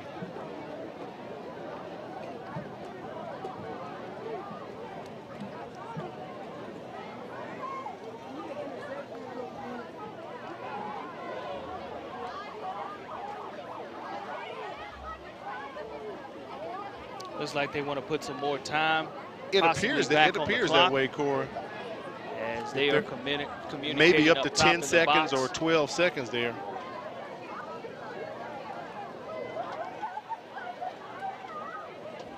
Paul Brooks talking to the official in the press box just to the left of us here inside of C.A. Douglas Field. Our veteran ECO on the clock. It has been changed to 10 seconds. Ron Morgan in the booth taking care of things here in the press box at C.A. Douglas Field. Schamberger back, has time, rolls out. He's going to unload, trying to get with Nemo Hickson, incomplete, and the clocks say 0. But there's a flag on the play at the 5-yard line on the far side of the field near Spanish Fort. I wonder if that's going to be pass interference, Corey, because it's on the far numbers near the Spanish Fort sideline. In the pass interference, 15-yard penalty from the previous spot. We play the down, 1 untimed down. 1 untimed down coming up. Field goal attempt. Now he is 0 for 2 for tonight, Cam Lytle. But we'll see if the third time is the charm for Lytle as he sets up for a 44-yard field goal. And he's had the distance. It's just been wide right and a little bit short on that 49-yard attempt. This one's a little bit closer. Chase Smith did say his accuracy is something he was concerned about. Right in the middle of the field. Another low snap. Not long enough, and the accuracy just off. 3 field goal attempts tonight for Cam Lytle, and he comes up short. But Spanish Fort on top, 2-0 here. Interesting, as you said, Corey. It's 2-0 going into the top of the third for the Joros. I think this is the first time ever that we've had a 2-0 game in my 8 years of broadcasting high school football with you here on MCPSS television network, especially a halftime score that's 2-0. And it wasn't a traditional safety of getting tackled in the end zone. It was intentional grounding. So one of the odd safeties that can occur, because when it happened, we didn't see a flag, but I was thinking they may be discussing intentional grounding, which you see all the time. Absolutely, that's exactly the correct call that was made. And when you are in a 2-0 game, it's a huge difference between 0-0 because when we look at these halftime statistics, the adjustments will have to be made for Theodore in order to get that running game started. They're going to have to do that, get the running game going. Also, the status of Cam Rigby, we noticed on that intentional grounding play, he came up a bit gimpy in his right shoulder. He's right-handed. Let's take it down to the sideline. Kimberly Dunn is with Chase Smith. Coach Smith, before the game, you told me that your team needed to get on track and execute. Do you feel like they've done that so far tonight? No, I mean, that's our number one deal tonight is, defense is playing well right now. We've got to put it all together. We've got to execute. We're not executing. Pass is high. We're jumping off sides. That's not execution. So we got to calm down, make some adjustments, come out, execute one snap at a time. All right, thank you so much, Coach. I'll let you go with your team. Thank you, Kimberly. We're going to take it down to the sidelines. We're going to take it down to the field. It's halftime now. The Spanish Fort Toros marching band headed your way. The color guard instructors are Hunter Rencher, Mary Michael O'Rourke, and Amelia Disputes. Percussion staff includes Tom Jones. Tonight, the band proudly presents their 2023 production of El Toro Rojo. Tonight's musical selections include El Toro Caliente, featuring trumpet solo by Walton Butterworth. El Tango de Toro, featuring trombone solo by James Langan with color guard captain Kaylee Tiller. They will end their show with Liber Tango with guitar solo by Brady Rhodes, featuring Jay Wiggins on saber, as well as piccolo and trombone duet with Ava Galt and Ben Jones. Drum major Elizabeth Whitman, is your band ready?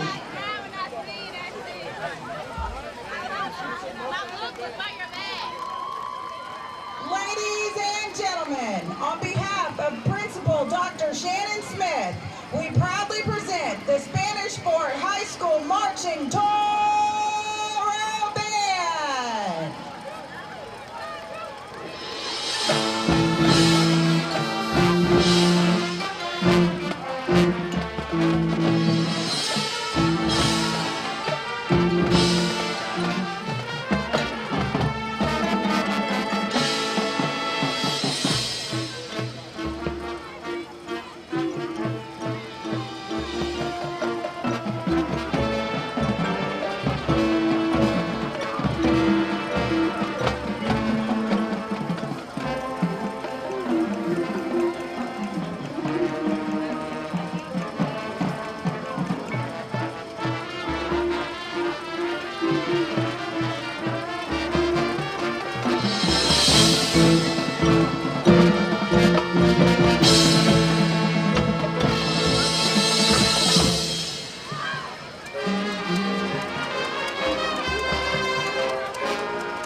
the Spanish Fort Marching Toro Band.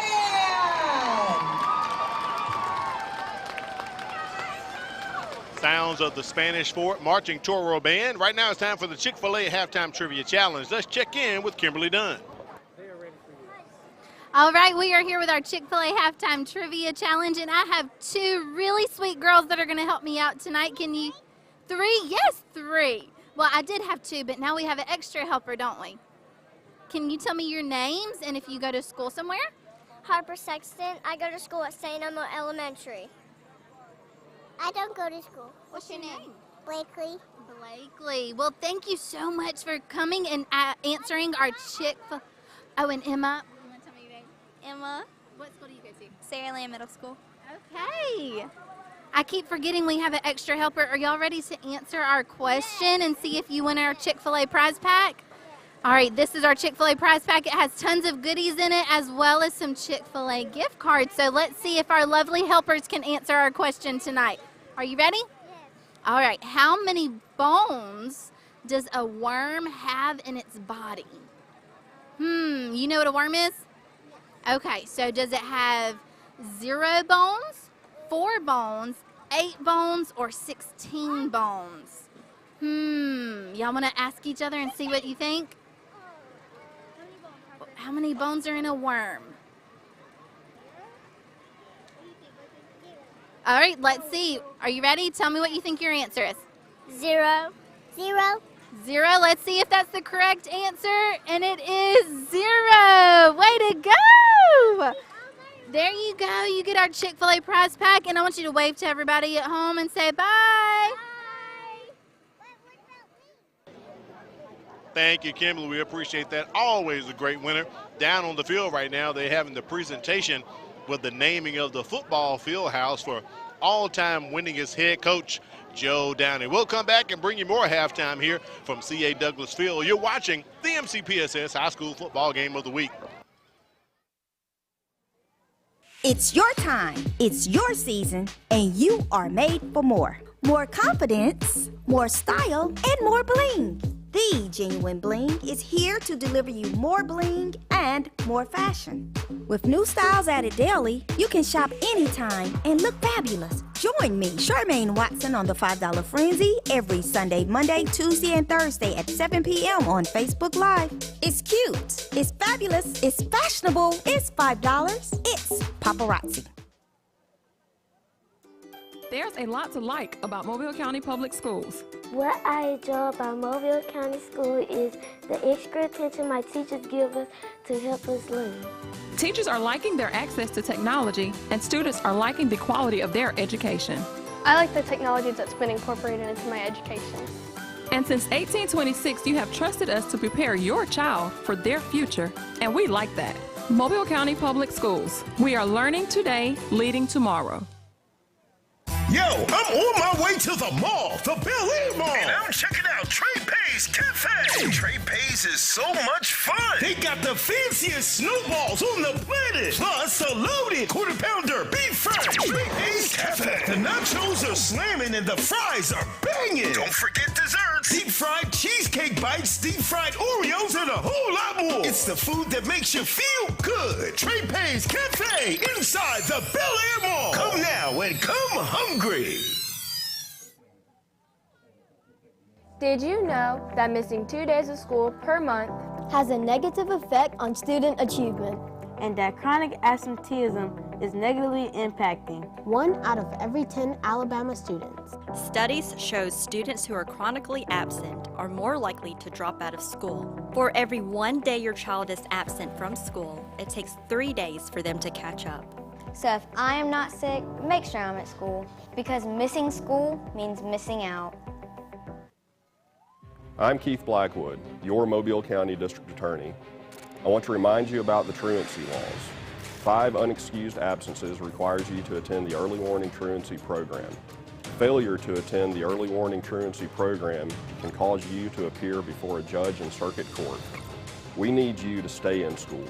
This is a serious law, and it needs to be taken very seriously. I wish you and your family a safe, happy, and successful school year.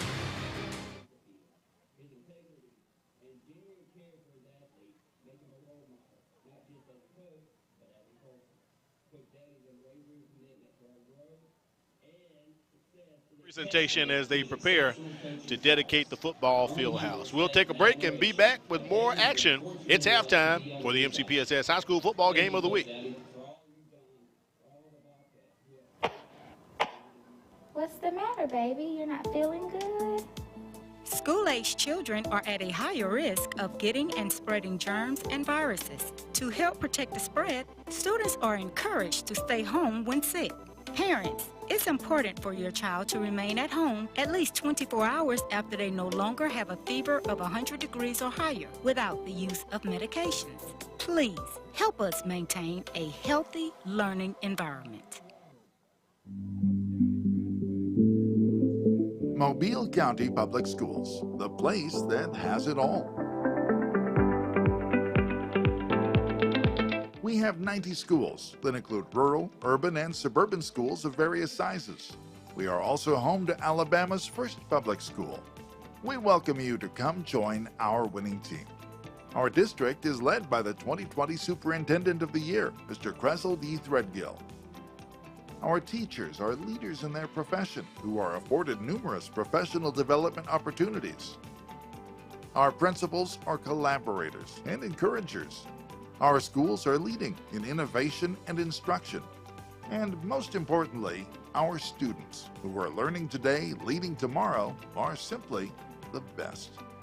If you want to live in a historically rich city near beautiful beaches with superb Southern hospitality, we invite you to come teach with the best. Team MCPSS.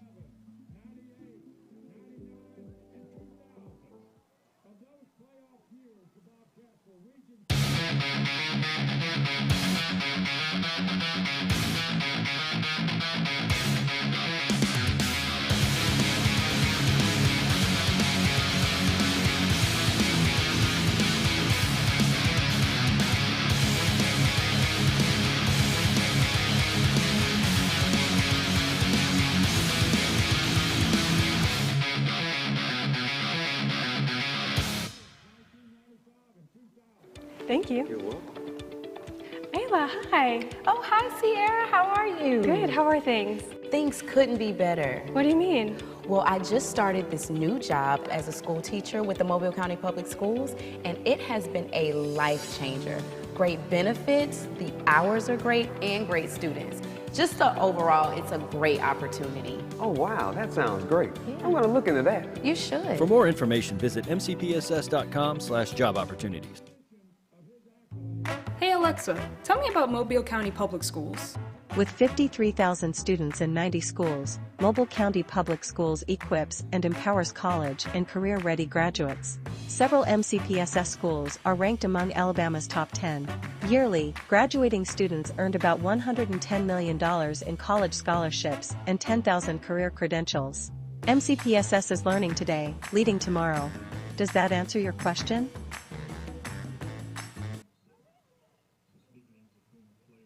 Halftime dedication activity still going on down on the field as they're getting ready to release the banner for the renaming of the Theodore Bobcats football field house for the all-time winningest coach Joe Downey, Corey. So huge things happening down here at Theodore tonight. Absolutely, and you go back and you think to the last time the best record in school history was achieved in 2000 prior to last year's record-setting season and making it to the semifinals. And one of the biggest fans of last year's season was Joe Downey. He was at every single home game that the Bobcats played, so it's awesome to have his former players along with former coaches and dignitaries here representing Theodore High School for this dedication. And speaking of Theodore High School, just this past week they received some great news from the Senior Bowl. I believe you were looking at some of that video just recently, Corey.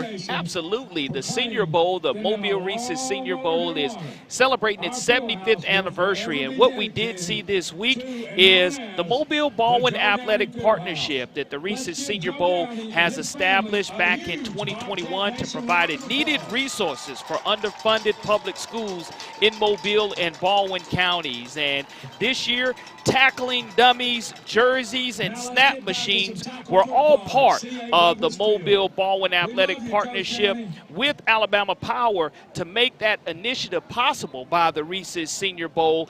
And this week, Molly Middleton and Executive Director of the Reese's Senior Bowl, Jim Nagy, were able to stop by Theodore High School to make those important donations. And they also stopped by Viger High School a couple of weeks ago, as well as, again, tapping into the Mobile Reese's Senior Bowl, celebrating its 75th anniversary. You can see the excitement that the team has with those tackling dummies that were donated by the Reese's Senior Bowl. kudos to Jim Absolutely. Nagy and his staff for giving back to all the Mobile and Baldwin County schools to where the draft truly starts here in Mobile, Alabama, but the resources that are given by Jim Nagy and the recent Senior Bowl are second to none. And this is not the first time they've done this. We know a couple of years ago they did some things for LaFleur, they did some things for Viger, and they're going to be doing some things for Baldwin County schools as well. So that's really huge. A great overhead shot right there of C.A. Douglas Field as they have officially named it the Joe Downey Fieldhouse here at C.A. Douglas Field. Let's take a look at halftime stats headed your way. And this is going to really tell the story tonight, Corey. As you can see, pretty much dominance by Spanish Fort with their numbers. And you even mentioned it during the second quarter with the time of possession. If we were able to track that, I'm pretty sure they would have had a dominant lead on the clock. It is interesting to see that our score is only 2-0, and that coming off of the one safety that was incurred on Cam Rigby in the end zone. But to me, one of the stories to keep an eye on here in the second half is the health of Sterling Dixon Jr. Correct. Along with the health of Theodore's quarterback, Cam Rigby, because you look at the turnovers, that's the difference as well. 3 field goals missed by Theodore in the first half, by Spanish Fort in the first half. Let's take it down to the sidelines. Kimberly Dunn is with Steve Mask. Coach Mass, talking before the game, you said that your team needed to be able to start and finish this game. Do you think that they've done that so far tonight? Defensively, we have, but offensively, no. I mean, we had some good field position in the first quarter and didn't take advantage of it. Then we got pretty anemic after that. So, we got to find some offense somewhere. We're going to go in the second half without the quarterback, and so we just got to, make a few adjustments and live with what we do and take it to the next level on offense. Defensively, I thought we played. To be only down 2-0 was remarkable, but defensively did what they had to do. Yeah, so what did you say to your team during this halftime to hopefully motivate them and make those adjustments that needed to be made? Well, I want the real Bobcat team to show up. I mean, offensively especially, we just got to make some plays, and right now we're not making any plays. All right, thank you so much, Coach. I'll let you get with your team. Thank you, Kimberly. Coach Mass said they've got to make some plays. Corey, let's revisit your checklist. What do they need to do right now? Taking advantage of the opportunities given, and they haven't been given any opportunities in the red zone area. They were given that one turnover and had a drive but weren't able to produce. They haven't been able to get and produce fourth down opportunities either. The physicality part, I think that's not a problem for this defense because they have not given up a score. When in the third phase of the game, flipping the field, we've seen Frias be able to have one punt that flipped the field. On the flip side of that, we've seen Spanish Fort miss 3 field goals. Spanish Fort start fast and sustain drives. We've seen them get into the red zone area a couple of times, but they have sustained drives. They just haven't been able to score and sustain drives. They have stopped the run, so you can definitely put 3 or 4 check marks next to number 2. Takeaways versus turnovers, we just saw that 1 and 1, so they'll try to go ahead and increase that in the second half, and we'll see if we are able to have any offensive scoring here by either one of these teams. And Coach Mask, he did let the cat out of the bag. He said, look, he's a straight shooter. He is. We're going to go in a different direction as far as from an injury standpoint to Cam Rigby. So that just means that they're going to have to kind of bottle up offensively, find some explosive plays somewhere. And I said the first team to 14 would have an opportunity to win this game. It looks like the first team to score a touchdown is going to be the one to win this contest tonight. Well, you said it, Corey, the first one to 14, and when we talked on the air today on your show, I said, this score will probably be somewhere in the teens. I just didn't expect 2-0 at halftime. I didn't see that coming at all. And look, there's not a misprint on your screen when you do look at this. It is a baseball type of score. A safety in an unconventional fashion is what we saw, an intentional grounding into that in the end zone, and because of it now you're looking at Sterling Dixon Jr., who I said would be a difference maker in the second half. They went ahead and wrapped up his shoulder real tight. You can see the tape coming off of his left shoulder, and he's there talking to a difference maker defensively, the disruptor, Cole McConaughey for the Toros, number 6, and you continue to see Theodore right here. Let's see if they're able to answer offensively here and get that run game established. They really need to find a way to get Braxton Clark established, either receiving or running, and all it's going to take is one big play. But I do like the fact that they're taking two offensive players, Michael Braggs and Jarrell Thomas, to double team Cole McConaughey and take his advantage away from getting after the quarterback. Bobby Pruitt and J.J. Rush back to receive this kickoff. Goes into the end zone. Automatic touchback here in high school, so that's going to bring it out. Bobby Pruitt was ready to run it, but Paul Brooks said no, sir. Don't be surprised here if you see Bobby Pruitt line up at wide receiver. Correct. Because he is a playmaker. He can go up and high point the football, and with Overton taking over at the quarterback position, sometimes you put your playmakers in the best position to make plays, so we'll see exactly what happens. 1st and 10 coming up here for Theodore at the 20-yard line. Spanish Fort on top 2-0 as we start the third quarter, second half here.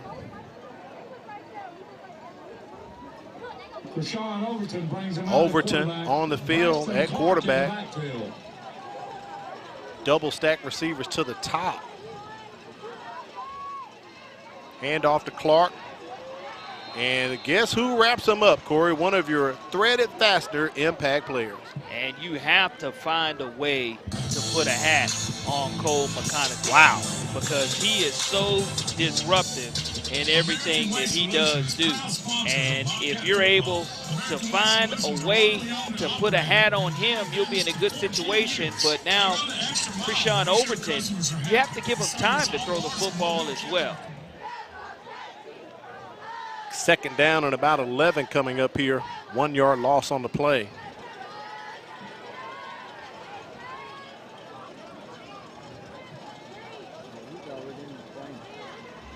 Overton drops the snap, but he does fall on it. It's going to push Theodore back further. That Senator quarterback snap different now because Rigby's not in the ball game. But let's take a look at what two numbers were on top of that football. If we're able to look at that quick replay, I guarantee you'll see number 6 and you'll see number 10 in white trying to pounce on top of that football very quickly for the Toro defense. As that loose ball, you do see 6 and 10. Yep. Getting it done defensively. And now you're in a third down and close to 16 yards to go for the young quarterback. Don't try to do too much here. Take what the defense gives you. Overton steps back, releases, got a man down the seam and does connect. That's going to be a first down and some change as he hits Tyree Scott. That's a huge momentum and explosive play. Great time, pocket protection, wasn't even touched. Even better catch, bringing it in by Scott. That may be the one spark that these Bobcat faithful fans have been waiting for to see their first score of the contest on this drive. Ball at the 43-yard line of Theodore. Pull it out of the belly of Clark. Pass incomplete to Scott. Second down coming up here for the Bobcats. Intended for Scott falls incomplete. Second down and 10 for the Bobcats. And I like the idea. I like the aggressiveness as well. And you can see the arm strength of Overton, and we hope that Cam Rigby is okay in regards to that injury that he did sustain. You never like to see anyone have a high school injury because there's no red shirt in high school. You don't get that back, so you want to value all your playing time. Rigby is a senior for the Bobcats. Hand off to Clark as he is tackled. About a 1 yard pickup for Clark. It'll be third and long for the Bobcats coming up here. Big play, as you call it, Corey. Money down right here. Theodore gets first possession here in the second half. You don't want to give the ball back to Spanish Fort right now. And what you're seeing is Drew Williamson step in on defense as well now for the Spanish Fort Toros. Anytime you start playing both ways, that lets you know that I'm going to put my best athletes on the field. 3rd and 9 now. Our offensive line has to hold up and give this quarterback time to make a play.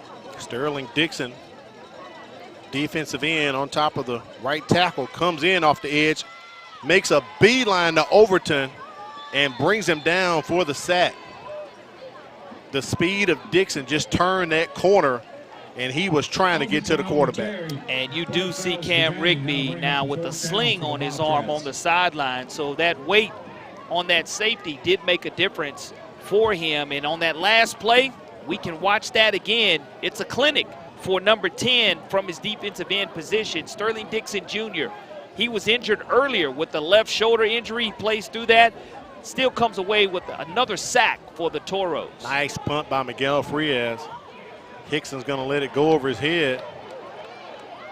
And Frias flips the field. Theodore is going to down it near the 8-yard line. So Spanish Fort's first possession here in the second half. They're going to start deep in their own territory. Again, I know that when you do think about Sterling Dixon Jr., he's a few sacks away from becoming the state's all-time leading sack leader. And that was on his goal and vision board for him personally. And tonight we see him come away. I guarantee if he has a healthy shoulder, he's able to create a strip sack in that situation too. Correct. But he was still able with his speed to stay low, explode off of it, and get the sack. But the flipping of the field now for Schamberger, he has to take care of the football.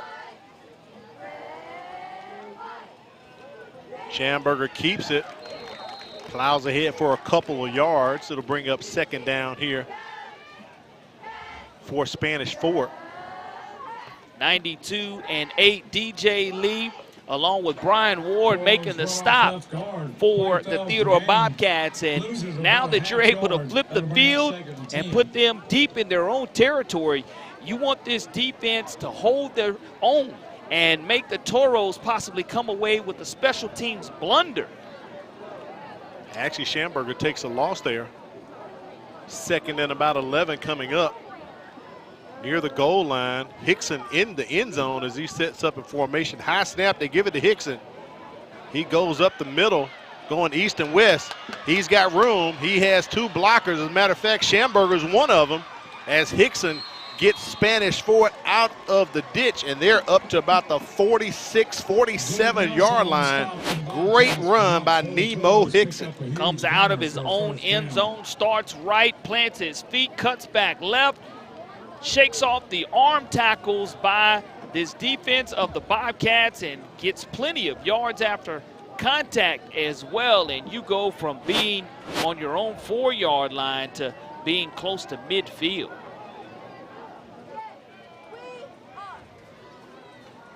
First and 10 for Spanish Fort. Schamberger decides to keep it.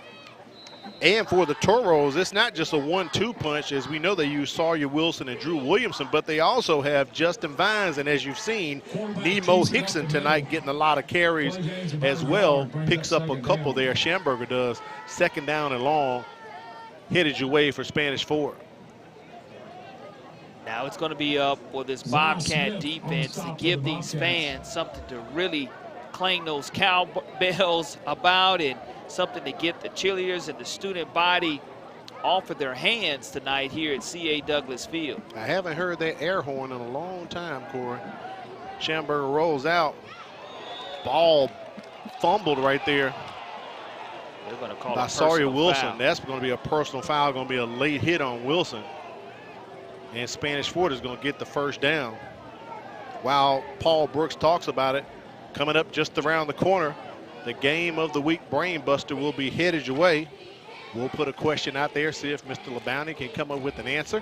So stick around for that. We'll reveal that question soon as Paul Brooks reveals to us what the penalty is. Dead ball, personal foul, 15-yard penalty on the defense. As you can see, that penalty against Theodore. Let's check in with Kimberly Dunn. She's got information on Rigby, Corey. That's right. I was able to get an injury update. He said that he has an injury in his shoulder. I was able to talk to him directly. He said it was a tendon in his shoulder. He will not be returning for the rest of this game. He is hopeful that he will be back on the field next week, but he said it all depends on how he does this week and if he's able to heal properly. Thank you, Kimberly. Appreciate that. Hate to hear that for the young man. His senior season. This is a big ball game here, Region 1. every victory counts as you're trying to jockey for playoffs position in this 9-team region. Hickson with another carry for the Toros. And prior to that, Bobby Pruitt was called for the personal foul. Unnecessary roughness, and that's a tough 15-yard. Right. But with our score being 2-0, it's not like it is 0-0. We have seen 3 missed field goals so far by the Toros, and all have not been in the red zone area. They've been 35 yards plus pretty much every attempt. Easy. I believe the first one may have been 20. Let me go back 29? To my notes. It was 22. Okay. First one was no good. The second one was 49. And that last one, I believe it was about 35, like you said, near the end of the first half. And we have a timeout on the field right now. Heat. Also, we're actually getting a heat timeout, Corey. We didn't receive a heat timeout in the first quarter and the second quarter. So we got a heat timeout. Let's get our Brain Buster, Game of the Week Brain Buster question up here, if we can get it pulled up since we have a break right here at 5:53. All right, Theodore is the defending 6A Region 1 champions. How many times have they repeated as region champions? We know Eric Collier was here last year when they won it, and now Steve Mask is here. So, Corey, how many times have they repeated? Think about that, and we'll come back and give you the answer later on inside the MCPSS High School Football Game of the Week. Al Weed, Corley Bounty, Kimberly Dunn on the sideline, statisticians China Powell and Matt Moore at C.A. Douglas Field here. And your eyes do not deceive you. The score is 2-0. Spanish Fort on top. Second down for the Toros. Sawyer Wilson on the carry. We haven't mentioned his name in a while as he picks up a couple. Big Tim Williams, 5'10", 274-pound defensive end, making the stop for the Bobcats. And now you're looking at about 3rd and 6 for the Spanish Fort Toros. And here's the point in time, Al, when you're right at 5:25 remaining in the third quarter, that your defense has to get off the field and make a stop, because you were able just to flip the field and put them down to their own 4-yard line. They had an explosive run by Hickson that got them out, along with the personal foul penalty that aided this drive here that's still alive. Triple stack receivers to the bottom. Schamberger up the middle is going to keep it as he crosses a 30-yard line. Not enough for the first down. It'll be 4th down coming up. Shouting out to my buddy Derek Turnover there in Baldwin County, watching his Toros tonight. Says he appreciates the broadcast. And we have an injured Toro down on the field. Is that Schamberger? No, it's 13. It's 13. That's Sawyer Wilson. But he is motionless, which always gives you reason for concern. On this injury timeout, let's check in with Kimberly Dunn. She has a guest with her on the sideline. Hi, I'm here with Johnny Hatcher, who is over our school District 5. Can you tell us about some things that are going on that are exciting in your district? Everything. we are making vast improvements. We're going to hit. You see our video board? Yes. We've got a video board. We're going to have our field done sometime in December. We'll also have a new press box. We got a lot of exciting things happening here for our sports program. Yes. Not to mention, we're doing things over at the baseball, with the field house. We're going to have a lot of upgrades in our schools. Now, I know that there are exciting things going on in sports, but is there anything academically that you're proud of in your district? Absolutely. I don't know that a lot of people know this or not, but we're only 3 points behind Baldwin County. You know, everybody was running to Baldwin County because the schools are so much better. Well, let me tell you something, they're not. We are just 3 points academically behind, and not only that, I think that the last I checked, they had more violence in their schools than we have in ours, and ours is a lot larger. Now, what schools are in your district, specifically, that you are able to oversee? Well, we have, my 3 main high schools are Theodore High School, Baker, and Bryant, and all the feeder schools, with the exception of Hankins and Griggs Elementary. So, I mean, I got a lot of good schools. I've got a lot of great principals. I tell you, we just got a new one out there at Pearl Haskew, and she is doing phenomenal. Really good. Tim Hardegree, this is his second year here. He is beloved in the community. He's a Theodore guy, and he is doing such a tremendous job. I'm so proud of these guys. I really am. Davey Sprinkle down there at Bryan High School could not ask for a better fit, and JJ, best principal in the system. Awesome. Thank you so much for telling us about the exciting things going on in your district, and we are looking forward to the many, many things that you are able to accomplish in your school. Thank you. Thank you so and much. thank you for all y'all do. Thank you. Y'all have a great day. School Board Commissioner Johnny Hatcher there with Kimberly Dunn. Sawyer Wilson gets off of the field, does need some assistance. He was able to put some weight on the leg there, Corey.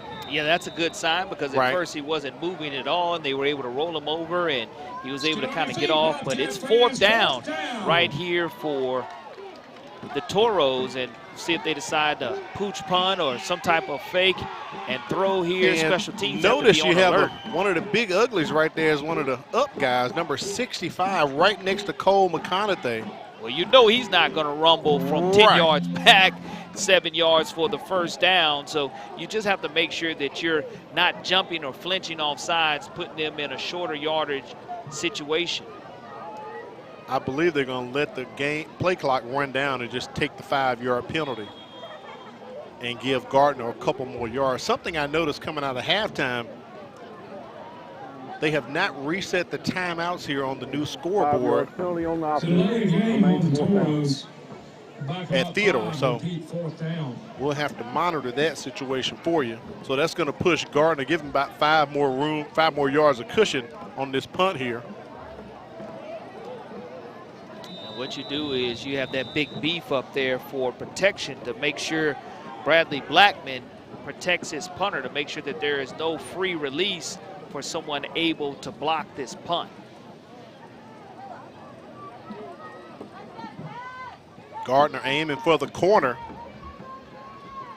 Good placement right there as he gets it to bound out of bounds. Wow, that near the 6-yard line, I believe.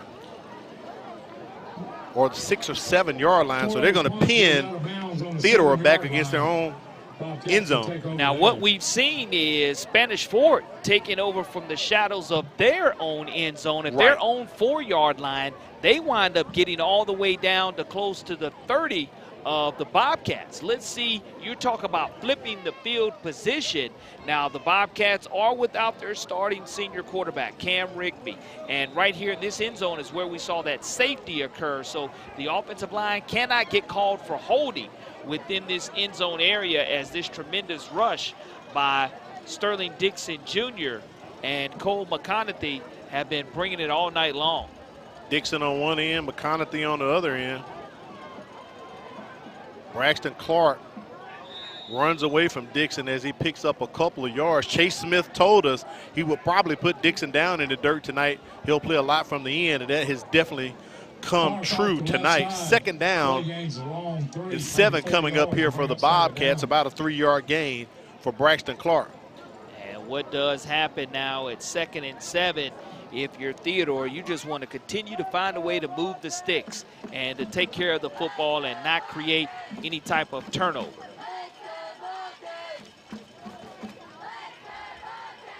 Overton rolls out, throws it, intercepted. Did he come down where was his feet in bounds? That's a good interception. And it appears to be turnover, interception, 2nd turnover tonight with Theodore. What you do see is they roll the pocket out to the right. You have a young quarterback, Overton, who tries to throw it on the money, but a great job of stretching out Markel Kyer from his defensive cornerback position. Picks up his 2nd interception of the season, and that's exactly what I just talked about, Al. You don't want to turn the ball over there. Right. It was a safe call by rolling the pocket, and normally when you have a reliable wide receiver that can get it, it was a better job defensively of getting underneath that football. He climbed the ladder to take that away from the offensive player there. Kyer, 5'10", 170-pound senior, his 2nd interception of the season. Myers in motion. Schamberger rolls out, feeling the heat, just tosses it to Gabe Myers. And he is leveled out of bounds by the Bobcats. Second down coming up here for Spanish Fort. Let's see if he even gained a yard. It could be a loss. Here is what you call a Division I hit. You can see why he is going to the Miami Hurricanes. Bobby Pruitt, that is, timed that hit perfectly, brought the heat and the thunder going downhill in front of that far sideline, and a tremendous ooh and ah from the crowd. Hickson with the carry. Gets back to the original line of scrimmage, and just like that, it's third down, 3rd and long coming up here for the Toros. We'll call it 3rd and 9. Tim Williams on the tackle. The line to gain is the 18 of Theodore, just inside of the red zone. And Al, I know I've seen a lot of high school games and a lot of college games, and I think back to that Auburn-Mississippi State game. It was 3-2. Or something like that a while back, but I don't think I've seen a 2-0 game almost at the end of the 3rd quarter in high school football since I've been watching. Well, especially two teams of the caliber that we're featuring tonight. Schamberger's pass incomplete. That's the surprise to me, Corey. I understand the defensive battle, but I just didn't see 2-0 coming. Theodore's offense coming in averaging 32 points per game. So kudos to both of these defensive coordinators, Randy Larson from Theodore, defensive coordinator Brian Turner for the Toros, and that's huge when you start looking at the ability of both of these defenses to make a difference. And now we're looking at another 4th down, probably the 6th 4th down of the contest for Spanish Fort, and they're going to attempt their 4th field goal, Al. About a 43-yarder here coming up. We have a stoppage in play. Delay game. A delay of game. We saw that earlier against the Toros, but they did it purposely to get the 5 yards. Let's see if the 5 yards will make a difference right here for Cam Lytle in the field goal. And Lytle's going to go to the sidelines, and I believe they're going to try to punt and flip the field. So that delay of game cost another attempt. Even though Lytle's 0 for 3 tonight, that was a big difference right there with those 5 yards. Don't jump off sides if you're Theodore. And again, when you look at the close to 15 yards needed for a 1st down, you don't see a fake here at all. You just want to get that coffin corner and pin them deep back into their own territory. Newton Gardner on to punt.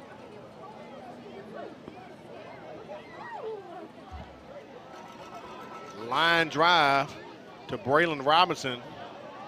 The Spanish Fort tries that down and no, it'll be a touchback. He put a little knuckle spin on it, but it'll be a touchback. Just got a text message from a buddy, Terry Brown at Viger. Viger leading 31-9 over UMS Wright. Yeah, congratulations to Marcus Cook.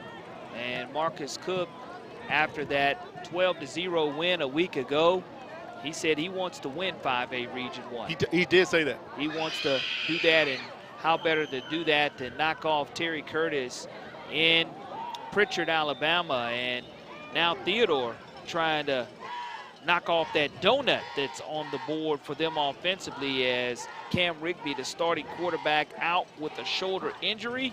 And now they're under center here to see if they're able to get Clark involved. And there's the longest rush. Hand off to Clark. He's trying to bust it open for the Bobcats. Nice run. That's the longest rush I've seen out of Clark so far. And when you look at the positive yardage on 1st down, brings up 2nd and 3. And that's the type of push that you need to see. If you see something on that left side of the offensive line that works for you, not only do you run to that side, you also bootleg to that side as well. Well, Corey, you said 14 points may be the number to hit, but I'm with your latter statement. It may come down to what team scores 6 first to get the win tonight. As we are approaching the 4th quarter, Clark once again up the middle, breaks it out to the numbers, picks up the 1st down, and the chain gang's on the move. And you look at back-to-back positive yardage runs by this Bobcat offense, and Landon York comes up and makes the tackle by the ankles from his free safety position. But another huge run by the Bobcats on that left side of the offensive line. Cameron Rogers, Gianni Smith, and center Andrew Gay getting things done, getting that push that they need. Going back to the run once again, Kendall Gibson calls 3 runs in a row, offensive coordinator for Theodore. And we've seen Overton throw it down the seam. Unfortunately, we've also seen him throw an interception, so we know he has the arm to make it happen. Let's see if Theodore is kind of setting Spanish Fort up for the kill by running it. 2nd down and long coming up.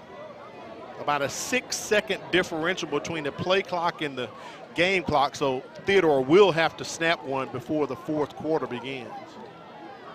And we'll see if they go back to that left side to where they found some type of offensive rhythm here, and they actually do. Back to Clark, 4 runs in a row for the young man as he picks up more yards, and we're heading to the end of the 3rd quarter and the beginning of the 4th. And we'll get ready to reveal our Game of the Week Brainbuster question and answer for you. Corey, we've given you a little time to think about it. So we'll get the question up here for you while we have a break in action here at C.A. Douglas Field. All right, Theodore is the defending 6A Region 1 champions. How many times have they repeated as region champs? I'm going to go with C or D. I'm going to go ahead and go with C.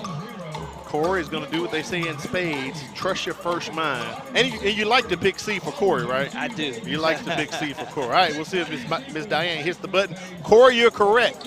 7 times they have been back-to-back champions.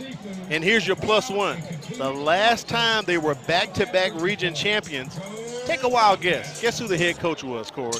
That would be the gentleman who the field house is named after here tonight at C.A. Douglas Field. Joe Downey was the last head coach to go back-to-back. Some may have thought it was Eric Collier, but the last 3 region championships he won were every other year. He won it last year, they were off the year before. He won it that previous year, they were off, then he won it that year. So Eric Collier got 3, but they were never back-to-back. All right, let's take a look at the statistics through the ball game, through 3 quarters. As you can see, Theodore trying to get the rushing back and trying to get passing back as well, but still dominating by Spanish Fort. Unfortunately, the penalties, that's the killer. We just saw them lose an opportunity to kick a field goal on delay of game. And our score is one of a baseball score, 2-0 here as we enter the 4th quarter. And you mentioned Eric Collier. Eric Collier sitting about 5 rows in front of us here as we're sitting on a platform in the stands at C.A. Douglas Field. Of course, Eric Collier moving on in an administrative role for Kane Womack and the South Alabama Jaguars. Right. So always great to see Coach Collier and his wife come back out to support this Theodore community. As you saw on the stats there, 1 turnover for Spanish Fort, 2 turnovers for Theodore tonight. While we still have a break in action, got to thank our sponsors here for the MCPSS High School Football Game of the Week. Firehouse Subs, enjoy more subs, save more lives. A portion of subs purchased at Firehouse will go to the Firehouse Subs Public Safety Foundation. Make sure you visit our friend Neil Patel and the crew at the Greenlight Road location of Firehouse Subs. Also, we want to thank BSN Sports for the gear. If you need gear for baseball or volleyball, check out BSN Sports, the heart of the game. Visit them online at bsnsports.com.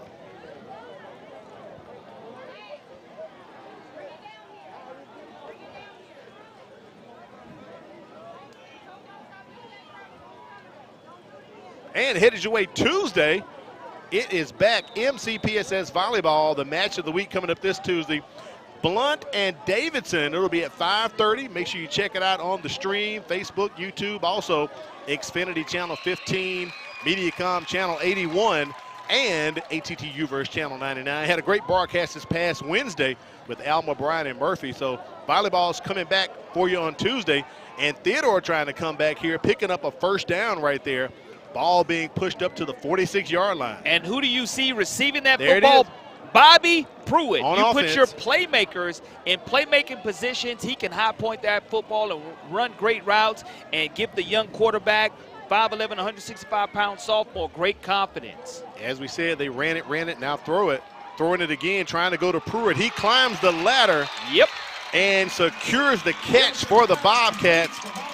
Uncle Mo just took an Uber down to C.A. Douglas Field. And that's exactly what you go to now. You knew he was going to go right back to Bobby Pruitt. He is that playmaker, folks. We were waiting for him to get offense. He was kind of frustrated earlier when he didn't get it. Now the young quarterback has to make sure he doesn't eyeball and look and stare down Bobby Pruitt with the cornerback breaking on the ball. It can be an interception, but roll him out of the pocket and let the wide receiver come back to the football to make the play. 3 throws in a row. The heat being put on Overton, and he catches it, knocks it out. That's a live ball. They're saying incomplete. Saying incomplete. Licking that Scott took on that hit, folks. As Tyree Scott got leveled right there and coughed it up. Take a look at the replay. And it's a great job by Overton. And you turn around and you make a football move. That was 2 feet, Corey. That was close. And he absolutely gets leveled and gets the air knocked out of him as you see him grab his helmet and run off the field. I'm going to say some of the Toro fans may have said it could have been some home cooking, Corey. I don't know, but. Referee's Johnny on the spot there to quickly call it incomplete. And it's bang, bang. And we do have the instant replay for us to see. But when you're looking at it, did he make a football move? And here's something too, Corey. We were talking with Paul Brooks and a couple of officials before the ball game, and they say sometimes we don't have the angle that you have on TV. So you could see where he could have made the football move, but that particular official could have been blocked. Trip receivers to the top. 2nd down here coming up for the Bobcats. They fake the handoff. Overton's going to keep it. As he is brought down by Sterling Dixon. You can see that ace bandage and all that wrapping on that left shoulder there. Great job by Sterling Dixon Jr.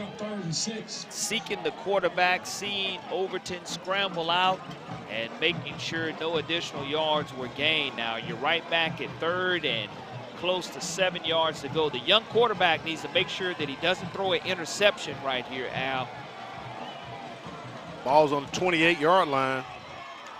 Going back to Pruitt, but Spanish Fort was ready, jumping the route right there. Josh Powell was trying to pick it off. That's what you have to be aware of, and you know any good corner worth his grain of salt is going to know that that's where this young quarterback wants to go, to the playmaker. Now, it is a 4th down situation here. The Bobcats are going to attempt a field goal by Miguel Frias, and Frias is no stranger to game-winning kicks as he defeated Saraland 1 year ago here to win the region.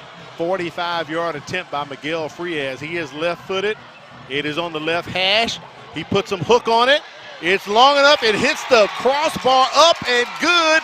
Miguel Frias puts the Theodore Bobcats on the board with a 45-yard field goal, and the Bobcat Nation finally comes back to life. Well, we know the scoreboard works, and again, the football gods are with the Theodore Bobcats as Miguel Frias, the left-footed kicker, he is the 3rd phase of the game, and I put it on my checklist. To win the 3rd phase of the game, Miguel Frias shows why he is one of the best kickers in Mobile and Baldwin County, nailing a clutch 45-yarder. So what we've seen is for Spanish Fort to miss 3 field goals, and we've seen Theodore to make the one that ultimately counted.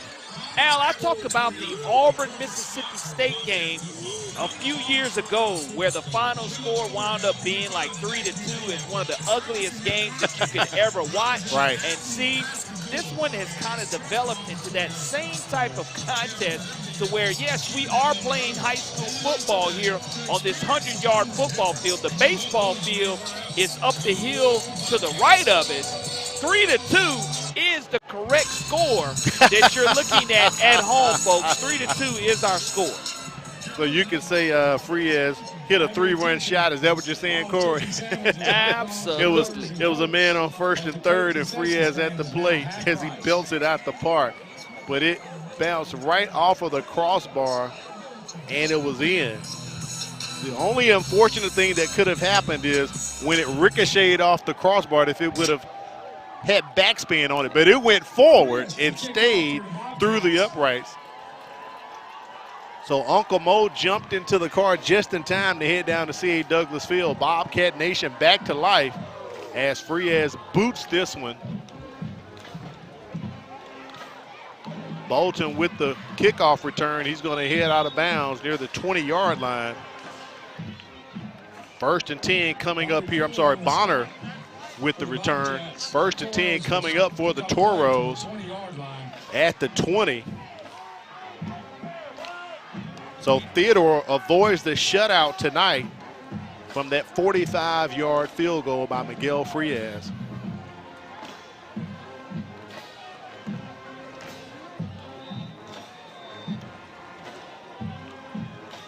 And here come the Toros, led by quarterback Aiden Schamberger. Sawyer Wilson just to his left. Tight end Chandler Wilson. Chandler Wilson lines up. Schamberger throws. Got his man Bonner right near the 50-yard line. Throws a dart, pitch and catch, and Spanish Fort on the move just like that. Well, that gives Schamberger a lot of confidence in throwing the football. A nice clean pocket, plenty of time, nice spiral coming right into your living room, and a nice hit as well. But the Toros, believe it or not now, 3-2 is a lot of pressure for the Toros to overcome the way that this defense has played for Theodore so far. Keep in mind, Spanish Fort has been held without an offensive score for 7 quarters. The score last week was off of a fumble return by Sterling Dixon, who ran it 99 yards. So this offense has yet to hit pay dirt in 7 quarters. Not before the Toros gained 6 on the play. 6-yard pickup by Spanish Fort. It's going to be 2nd down and about 4 coming up. Ball sitting right in front of us here on the platform at C.A. Douglas Field at the 44-yard line.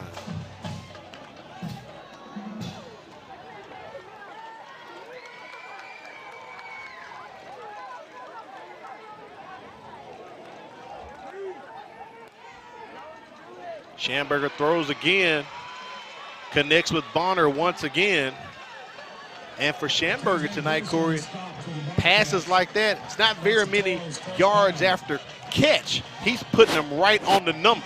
That's exactly what you have to do. That exact route that he ran earlier, right along the hash mark there. Just a go route and connecting with Bonner for probably the 3rd or 4th time tonight, and that being identical to what we saw in the first half of action with that connection. We saw Schamberger scramble on a similar play after he connected on the same type of pass last time, and I know it's hard to run against this Theodore Bobcat defense, who does a wonderful job of shooting the gaps. And if you've had success, if you're Theodore, it has been applying pressure to Schamberger and making him scramble and not be comfortable in the pocket. If you're Spanish Fort, you've had success with maybe 2 or 3 step drops and him getting rid of the football very quickly.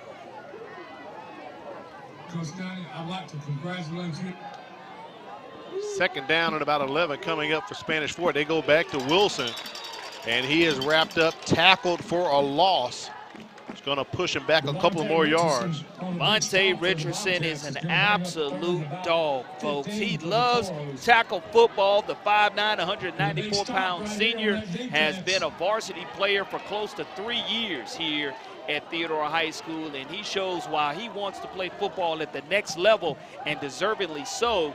He's one of the strongest kids that you'll meet off of this Theodore squad, but so versatile and is a leader on this defense. 3rd and long here for Spanish Fort. Schamberger goes to the air once again, almost picked off by the Bobcats.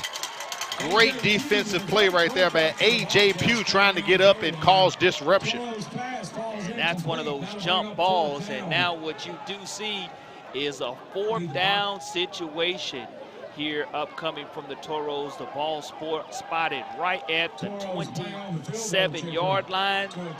That's about a 44-yard field goal.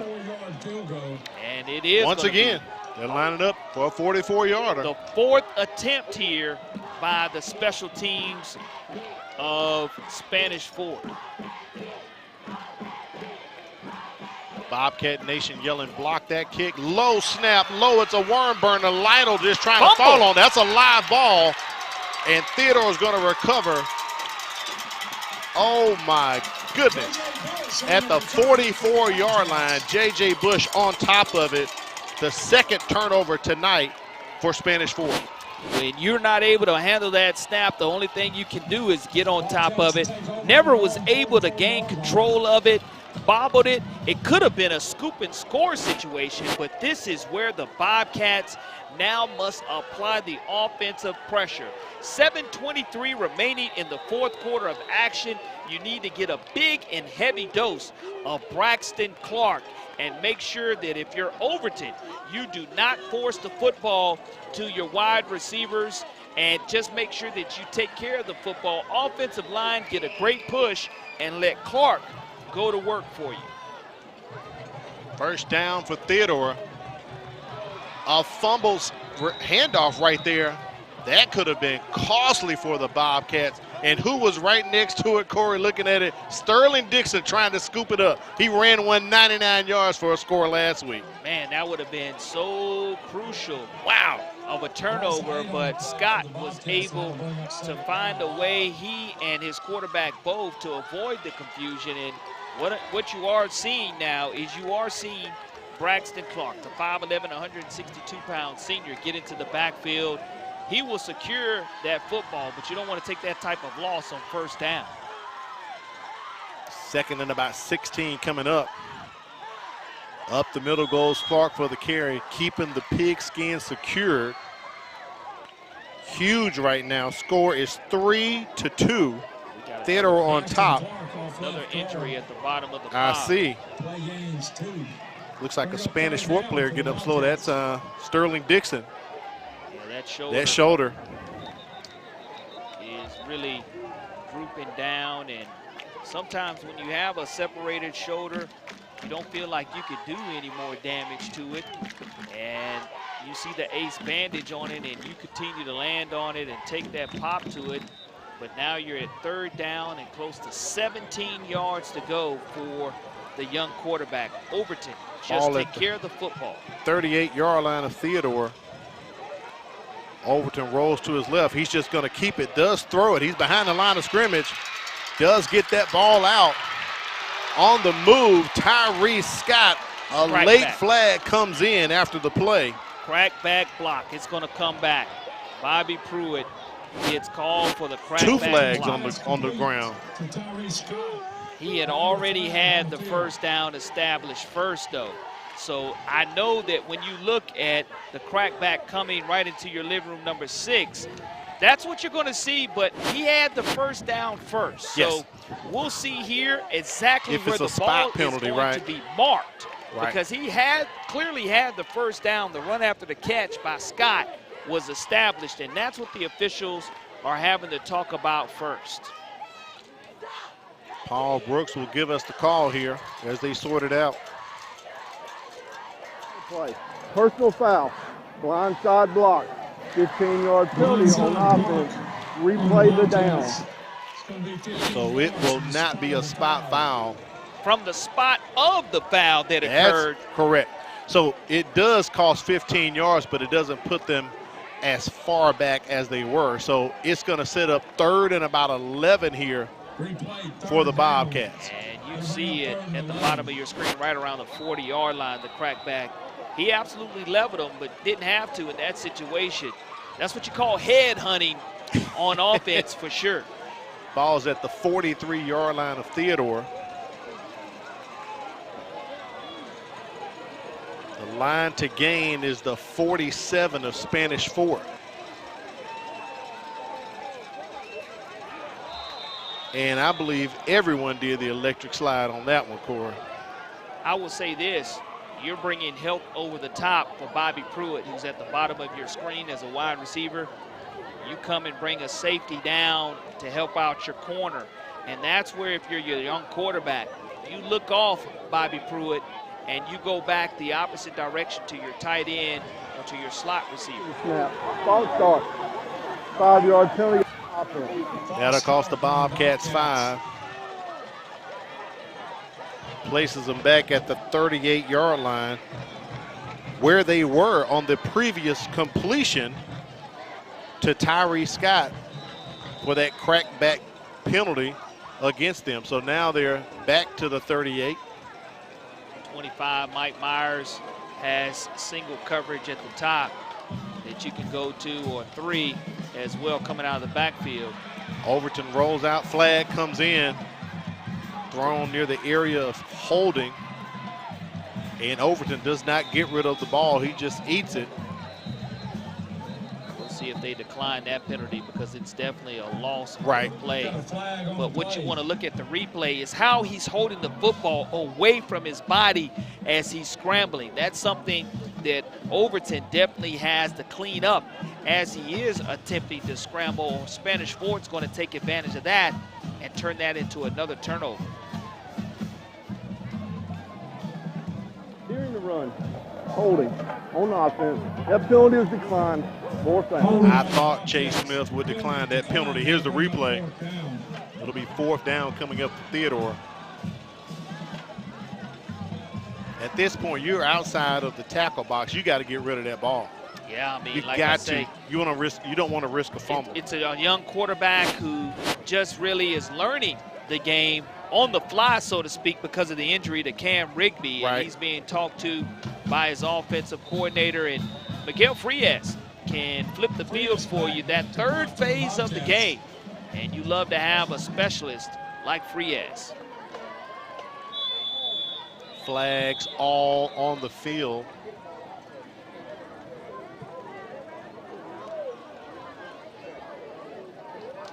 Five-yard penalty on offense. Illegal procedure, false start on the Bobcats. That's going to push Frias and the Bobcats back 5 more yards. Here's an interesting stat. Since 2000, when scoring less than 10 points, the Bobcats are 1-31. They're 68-3 when allowing less than 10. So something's got to give tonight. Something's got to give. From a historical standpoint. Frias booms it. Nice punt by Miguel Frias. Pushes Nemo Hickson. He muffs it. He better get on top of it.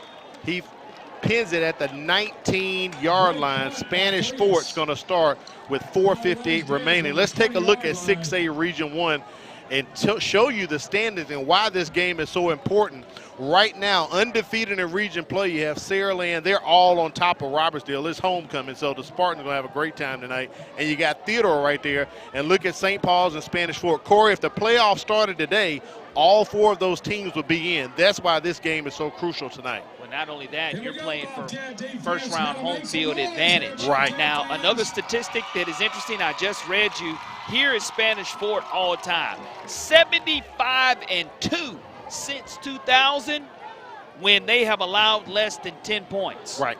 Again, something has to give as far as 10 being the magic number, either scoring more or allowing less than 10 here. Steve Mask wants a timeout. He's out on the field near the numbers at the 30, begging for a timeout right now. Yeah, they'll definitely acknowledge that one as soon as they get the ball spotted first. So you have to spot the ball before you can go ahead and grant the timeout so everyone knows where we're working from on the numbers. And when you do that, it allows you, if you, as a coach, you may not know where the ball is going to be spotted. So Coach Mass changes his mind maybe, in regards to asking that. Correct. He was maybe upset about the placement. He First was. and 10 from the 20-yard line, just inside the 20, between the 19 and the 20. Schamberger has time. Completes the pass to Myers. Nice pickup by Gabe Myers right there on the reception. And this game again, 3-2. That is not a misprint on your screen, folks. Almost 4 minutes remaining here, and the Toros would love to bleed this clock out to Right. have a 5th field goal opportunity to win this game. First down from that pass from Schamberger to Myers. They hand it off to Sawyer Wilson. And I'm going to tell you, folks, from right now until the end, it's going to be ground and pound. It's going to be definitely high percentage passes right here coming from the Toros. They cannot afford to give this ball back if they want to secure the win and get into scoring position. Down 1 point, approaching 4 minutes left in the contest. I'm enjoying it, Corey. I just didn't know I was going to enjoy 3-2. I have never seen a high school game, whether I'm watching it as a spectator, as a commentator, ever for it to be this low scoring this late in the contest. Schamberger, plenty of time, going deep, overthrows Myers. He's begging for the flag from the official. Overthrows Myers. It's going to set up 3rd down at about 7 here for the Toros. Big money down, as you like to call it, Corey LeBounty. What will Justin Thomas dial up for the Toros? It will absolutely be huge here for the Toros to make sure here that they don't turn the football over. Schamberger's got to read this defense, and if you're Theodore, you don't want to commit any type of personal foul or penalty that costs you 15 yards and gives the Toros a fresh set of downs. Justin Bonner in the slot. They try to dump it out to Sawyer Wilson, and guess who gets his big paws on it? Miami commit Bobby Pruitt. He was Johnny on the spot right there to interrupt that pass. Well, that's what your threaded fasteners, impact players, are supposed to do. They're supposed to make a difference in the game, and we've seen him do so offensively and defensively as the officials are discussing now the dirty laundry that has been thrown on the field.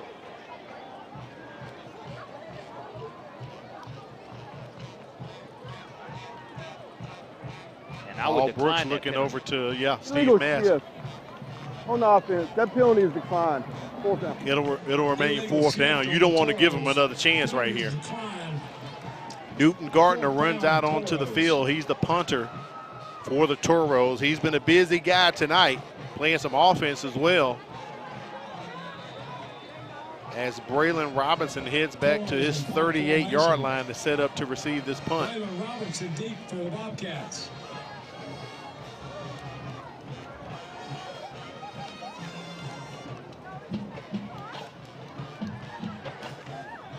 Gardner gets off a line drive. He's going to pin Theodore deep in their own territory as Spanish Fort is going to down that ball near the 7 or 8 yard line. Gardner definitely flips the field. Now the Toros have 2 timeouts remaining. The Bobcats have all 3 remaining. So that is something to keep an eye on here as we begin this last 3:37. If the Bobcats are able to get 1 first down, they should be able to bleed out this clock. It should be. It should be. Take a look at 7A Region 1 standings right there. Mary G. Montgomery won last night over Bryant. They played on Thursday. It's homecoming week for the Vikings, so they're having a good time at the dance tonight. Last I saw, Baker was all on top of Daphne. And right now, Fairhope 0-1, Bryant 0-1. I think Davidson was on top of Fairhope earlier when I saw the ticker come through. They're looking for their first regional win. You don't want to commit a holding penalty right here. We saw that happen earlier for a safety, and that can change the complexity of this game, but you want to make sure that you don't commit any holding penalties that will cost you down and distance, and you want to make sure that you use every single bit of the 40-second play clock, as that is what it is reset to every time the ball is spotted at the line of scrimmage. No gain on the play for Clark right there. Ball's at the 8-yard line of Theodore.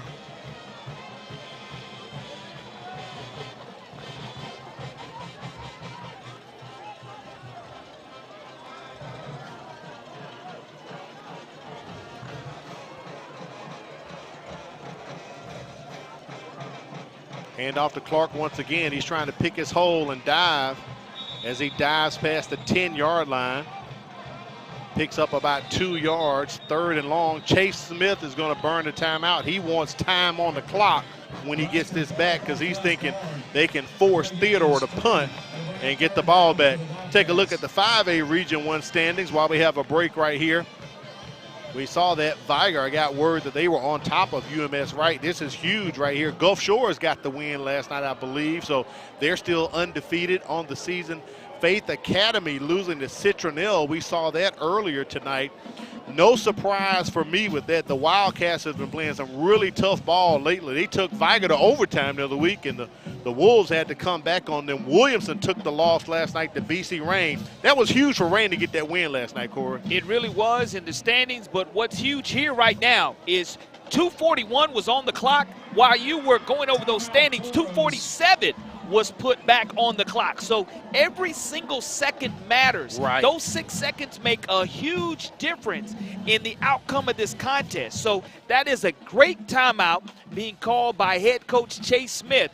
And we're in a situation now, I mentioned it was 2008 that we witnessed Auburn and Mississippi State playing a 3-2 game.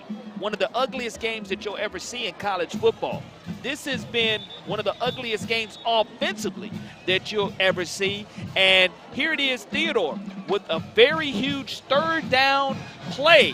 They have to make sure, again, they commit no penalties and secure the football here and execute on the offensive line. Ball at the 10-yard line. Hand off to Clark. He's going to keep it. No, Clark not on the carry right there.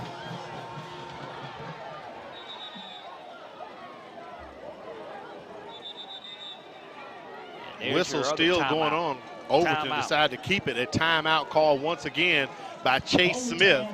So he uses his second timeout at 2:31 remaining here in the ball game. Now, for those that are just tuning in here to the primetime shootout that we're having here at C.A. Douglas Field. The primetime shootout, Corey. We have seen 3 missed field goals so far. And when you do have that many missed field goals by one team, you are in a situation to where the fourth one, there was a high snap. So we've seen 4 special teams opportunities for 3 points by Spanish Fort all come awry. Now, it boils down to this. When you do look at the Toros burning their last time out with 2:42 remaining in the fourth quarter. So that was their last one. They've still adjusted the win scoreboard. this game. They can still win this game with a made field goal. After all the missed ones they've had through the first, second, and third quarter, special teams can still be a hero here. And this return is going to be huge as well. Frias in the end zone. Gets the punt off. Nice punt. Kicks it away from Nemo Hickson. He's going to field it at the 39-yard line of Spanish Fort. 2:35 remaining. Spanish Fort gets the ball back at their own, at the Theodore 39-yard line. And those laundries have to be addressed first on this special teams play. Might have been a holding as Theodore was looking to be gunning, but they do have 3 timeouts remaining, and that's what's critical. Personal foul on the return team. 15 yards will be added to the end of the kick. So that's going to penalize the Toros 15 yards. Someone had an illegal blow to the head I don't know if we can see that of a on Bobcat. replay. Wow. And see if we can check that out again, because that was a huge, huge penalty being assessed. That's going to put them back in their own territory. If that's a 15-yarder, that's going to take them, wow, they were at the 39-yard line of Theodore. Now they're at their own 46. Well, now what it boils down to is Schamberger looking for his wide receivers, Hickson, Myers, and Bonner. Bonner has been the go-to for Aiden Schamberger tonight, right on that seam route in that slot position, and Schamberger has been able to scramble for at least 30 yards tonight as well. Set up the screen. Hickson with the ball as he gets into Bobcat territory, picks up the first down, stops the clock momentarily for the chains to move. No timeouts for the Toros. That's going to make a huge difference here for your 2-minute offense being run by Aiden Schamberger, the 6'1", 160-pound sophomore behind center.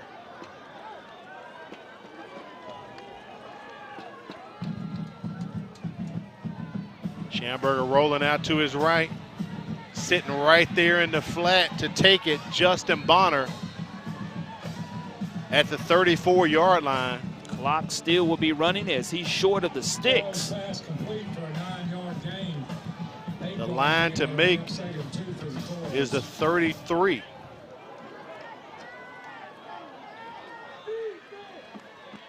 Schamberger to his left, throws it over, hauls it in. Bonner back-to-back catches, and that one was huge as he gets into the red zone. Toro's on the move as the clock ticks 1:46 as they move the chain. Now what you want to do with 3 timeouts remaining, if you're Theodore, you may want to call a timeout after this play to get your defense organized because they're a little bit discombobulated here, and Toro going tempo. Bonner in motion, loses his towel right in front of Schamberger. Set up another screen to Nemo Hickson, and he is going to hit pay dirt. The Toros are in their first offensive score in 8 quarters, and the Toros go wild on the sideline. And rightfully so. That was one whale of a drive set up by some outstanding screenplays, because you look at the pressure. They let 1, 2, 3, 4 red defenders in, and it's kind of like, Olay, I'm going to wave this red flag and cape in front of you, and then I'm going to pull it back. And the same exact play was dialed up a couple of times because of the aggressiveness of this Bobcat defense. A great call by offensive coordinator Justin Thomas, realizing he could go to the same play twice against this aggressive Bobcat defense. Now, the great part about this is the fact that 3 timeouts are remaining for Theodore. Toro's going for 2. Flag on the play thrown by Whitehead Paul Brooks.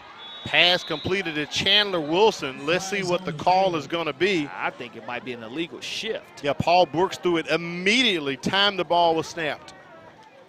And there was a late Toro who ran onto the field before the try. Let's see what we have. Illegal shift. Yep. It is an illegal shift. You had too many moving parts there moving, and the try was good.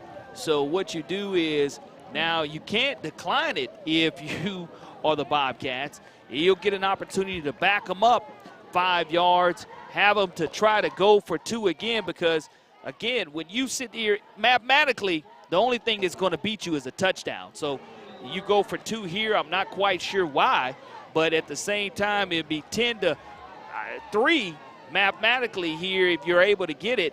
I guess make it a touchdown game instead of a 2-point Across the middle, conversion. back to Wilson again. Another penalty flag again. Chandler's like, you're wearing me out tonight, guys. What's going on here? 2 flags on the field. 2-point conversion makes it 3-10 now. So if you're Spanish Fort here, you're really digging in and showing now 2 of your 2-point plays that have been wasted. Had an ineligible downfield and holding. Holding on the Toros.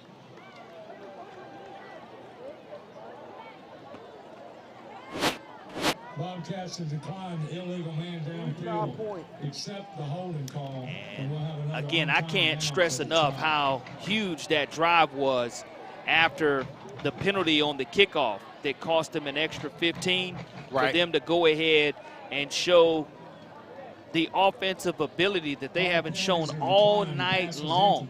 The try for extra points, no good. And you're in a situation here.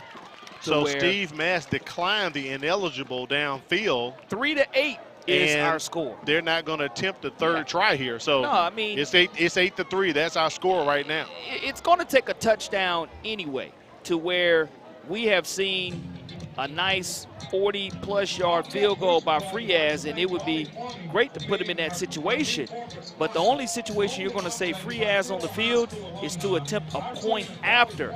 And right here, you have a young quarterback for the Theodore Bobcats who is entering tonight's contest in for the injured Cam Rigby. Cam Rigby goes out with that shoulder injury, and because of that shoulder injury, you put all the weight on Krishan Overton, the 5'11", 165-pound sophomore. His biggest offensive weapon right here is, without question, Bobby Pruitt.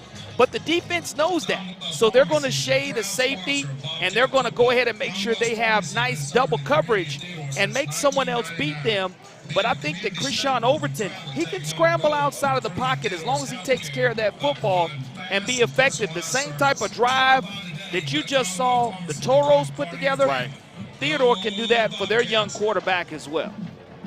Shot of Cam Rigby right there in the sling.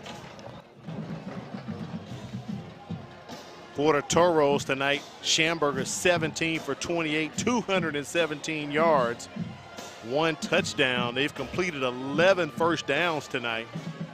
So this offense for Spanish Fort that didn't show up last week is showing up tonight, Corey LeBounty.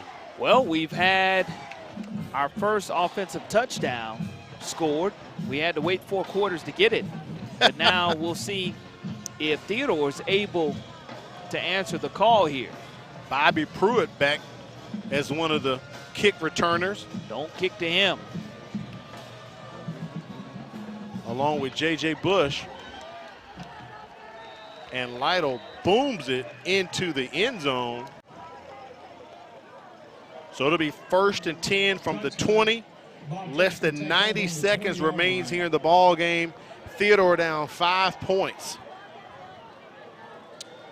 Critical Region 1 game here between the Toros and the Bobcats. Well, it's a situation to where we saw an outstanding drive put together by the Toros. We'll see if you can put some offensive plays together here. And what you do have to have is the Bobcats not commit any penalties and not force it to Bobby Pruitt, who is going to have a safety over the top to make sure he doesn't beat them deep. 1st and 10 from the 20. Overton escapes, gets past the line of scrimmage, and gets out of bounds near the 1st down marker, probably about a 9 or 8 yard gain for the young man. I like that. I like that call when he saw that the coverage broke down.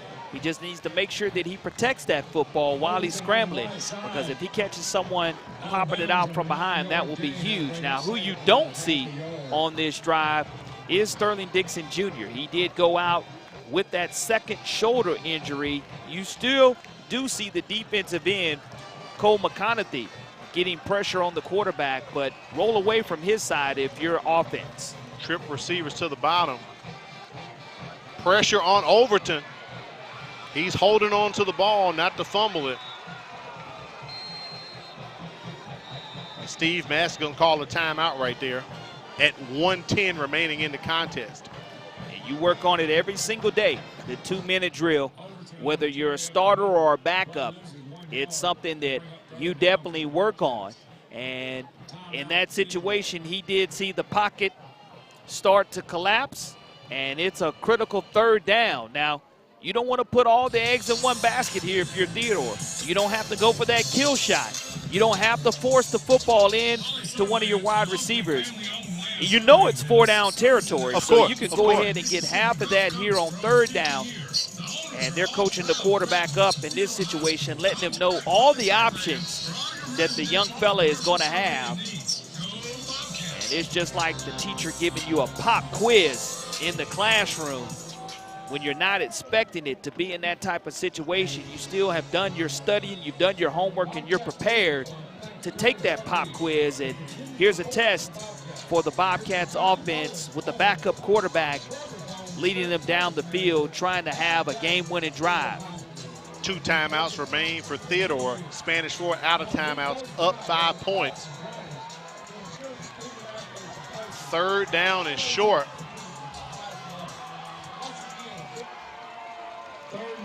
We'll call it 3rd and 2.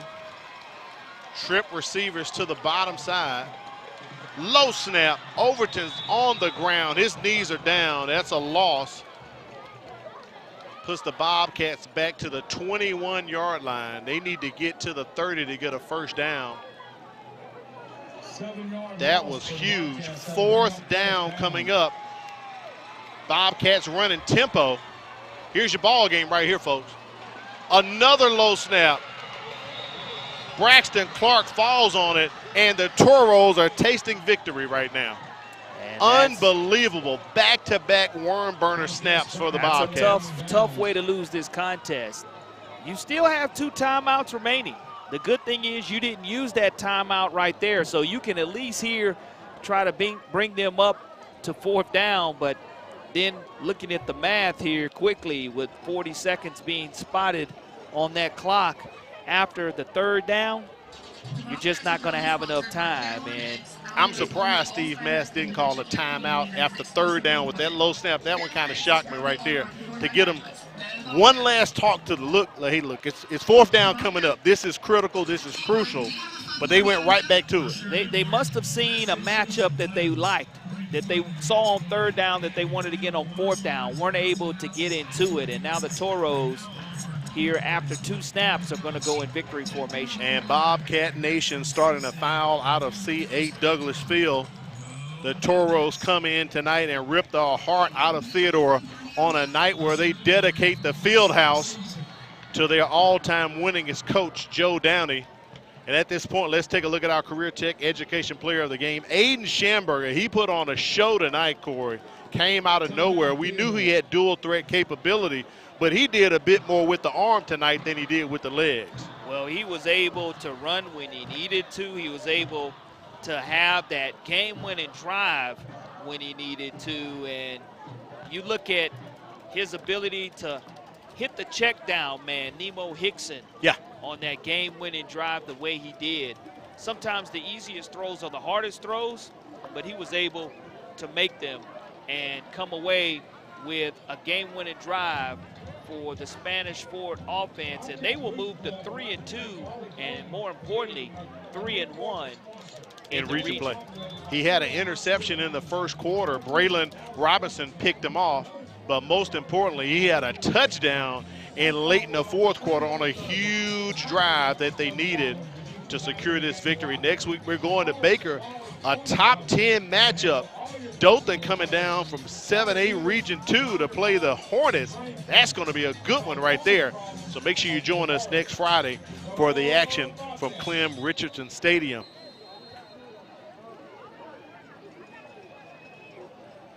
And that's going to, after this timeout. Timeout call by Theodore. This will bring up a 3rd down and close to 14 yards to go. Right. But even with that timeout, you can't stop the clock again. It's too little, too late. And you will be in a situation to where you're a Bobcat fan. You hate to see it end like that for them. If you're Spanish Fort, you're glad that your team was able to answer the call in an ugly offensive performance through 3.5 quarters. And they were able to find a way to come away with that drive due to our Career Tech Player of the Game, Aiden Schamberger. And that last name should sound very familiar. It should. That's my classmate's son, Anthony Schamberger, former coach at LaFleur. And that's his son there, Corey. And Anthony Schamberger now an assistant principal in the Mobile County Public School System at Williamson High School as well. So the Toros get the victory tonight, 8-3, a very low-scoring affair tonight, but an interesting ball game as both teams had opportunities, but only when it came down in the end did the Toros take advantage of it and get the touchdown. Their first touchdown in 8 quarters, Corey, as last week, the only points they scored were on defense as Sterling Dixon ran one to the end zone for him. Well, you look at that final score, 8-3 is an awkward final score that you normally don't see. Especially in 6A Region 1. Absolutely, but you'll take them any way you can get them, and you do look at what Spanish Fort needed to do. They needed to stop the run. They did a very good job of doing that and sustaining drives. They sustained the most important drive, which was the one to win the game tonight for that team. Well, next week, we're going to take it out to Baker like we told you. It'll be Dothan versus Baker. That's going to be a huge top 10 matchup. So make sure you join us at 6:50 for all the action next Friday. For Kimberly Dunn, Corley Bounty, our statisticians, China Powell, and Matt Moore. I'm Al Wheaton, thanking you for watching the game tonight. The Toros rebound after last week's loss and get the victory tonight. 8-3. Have yourself a great weekend.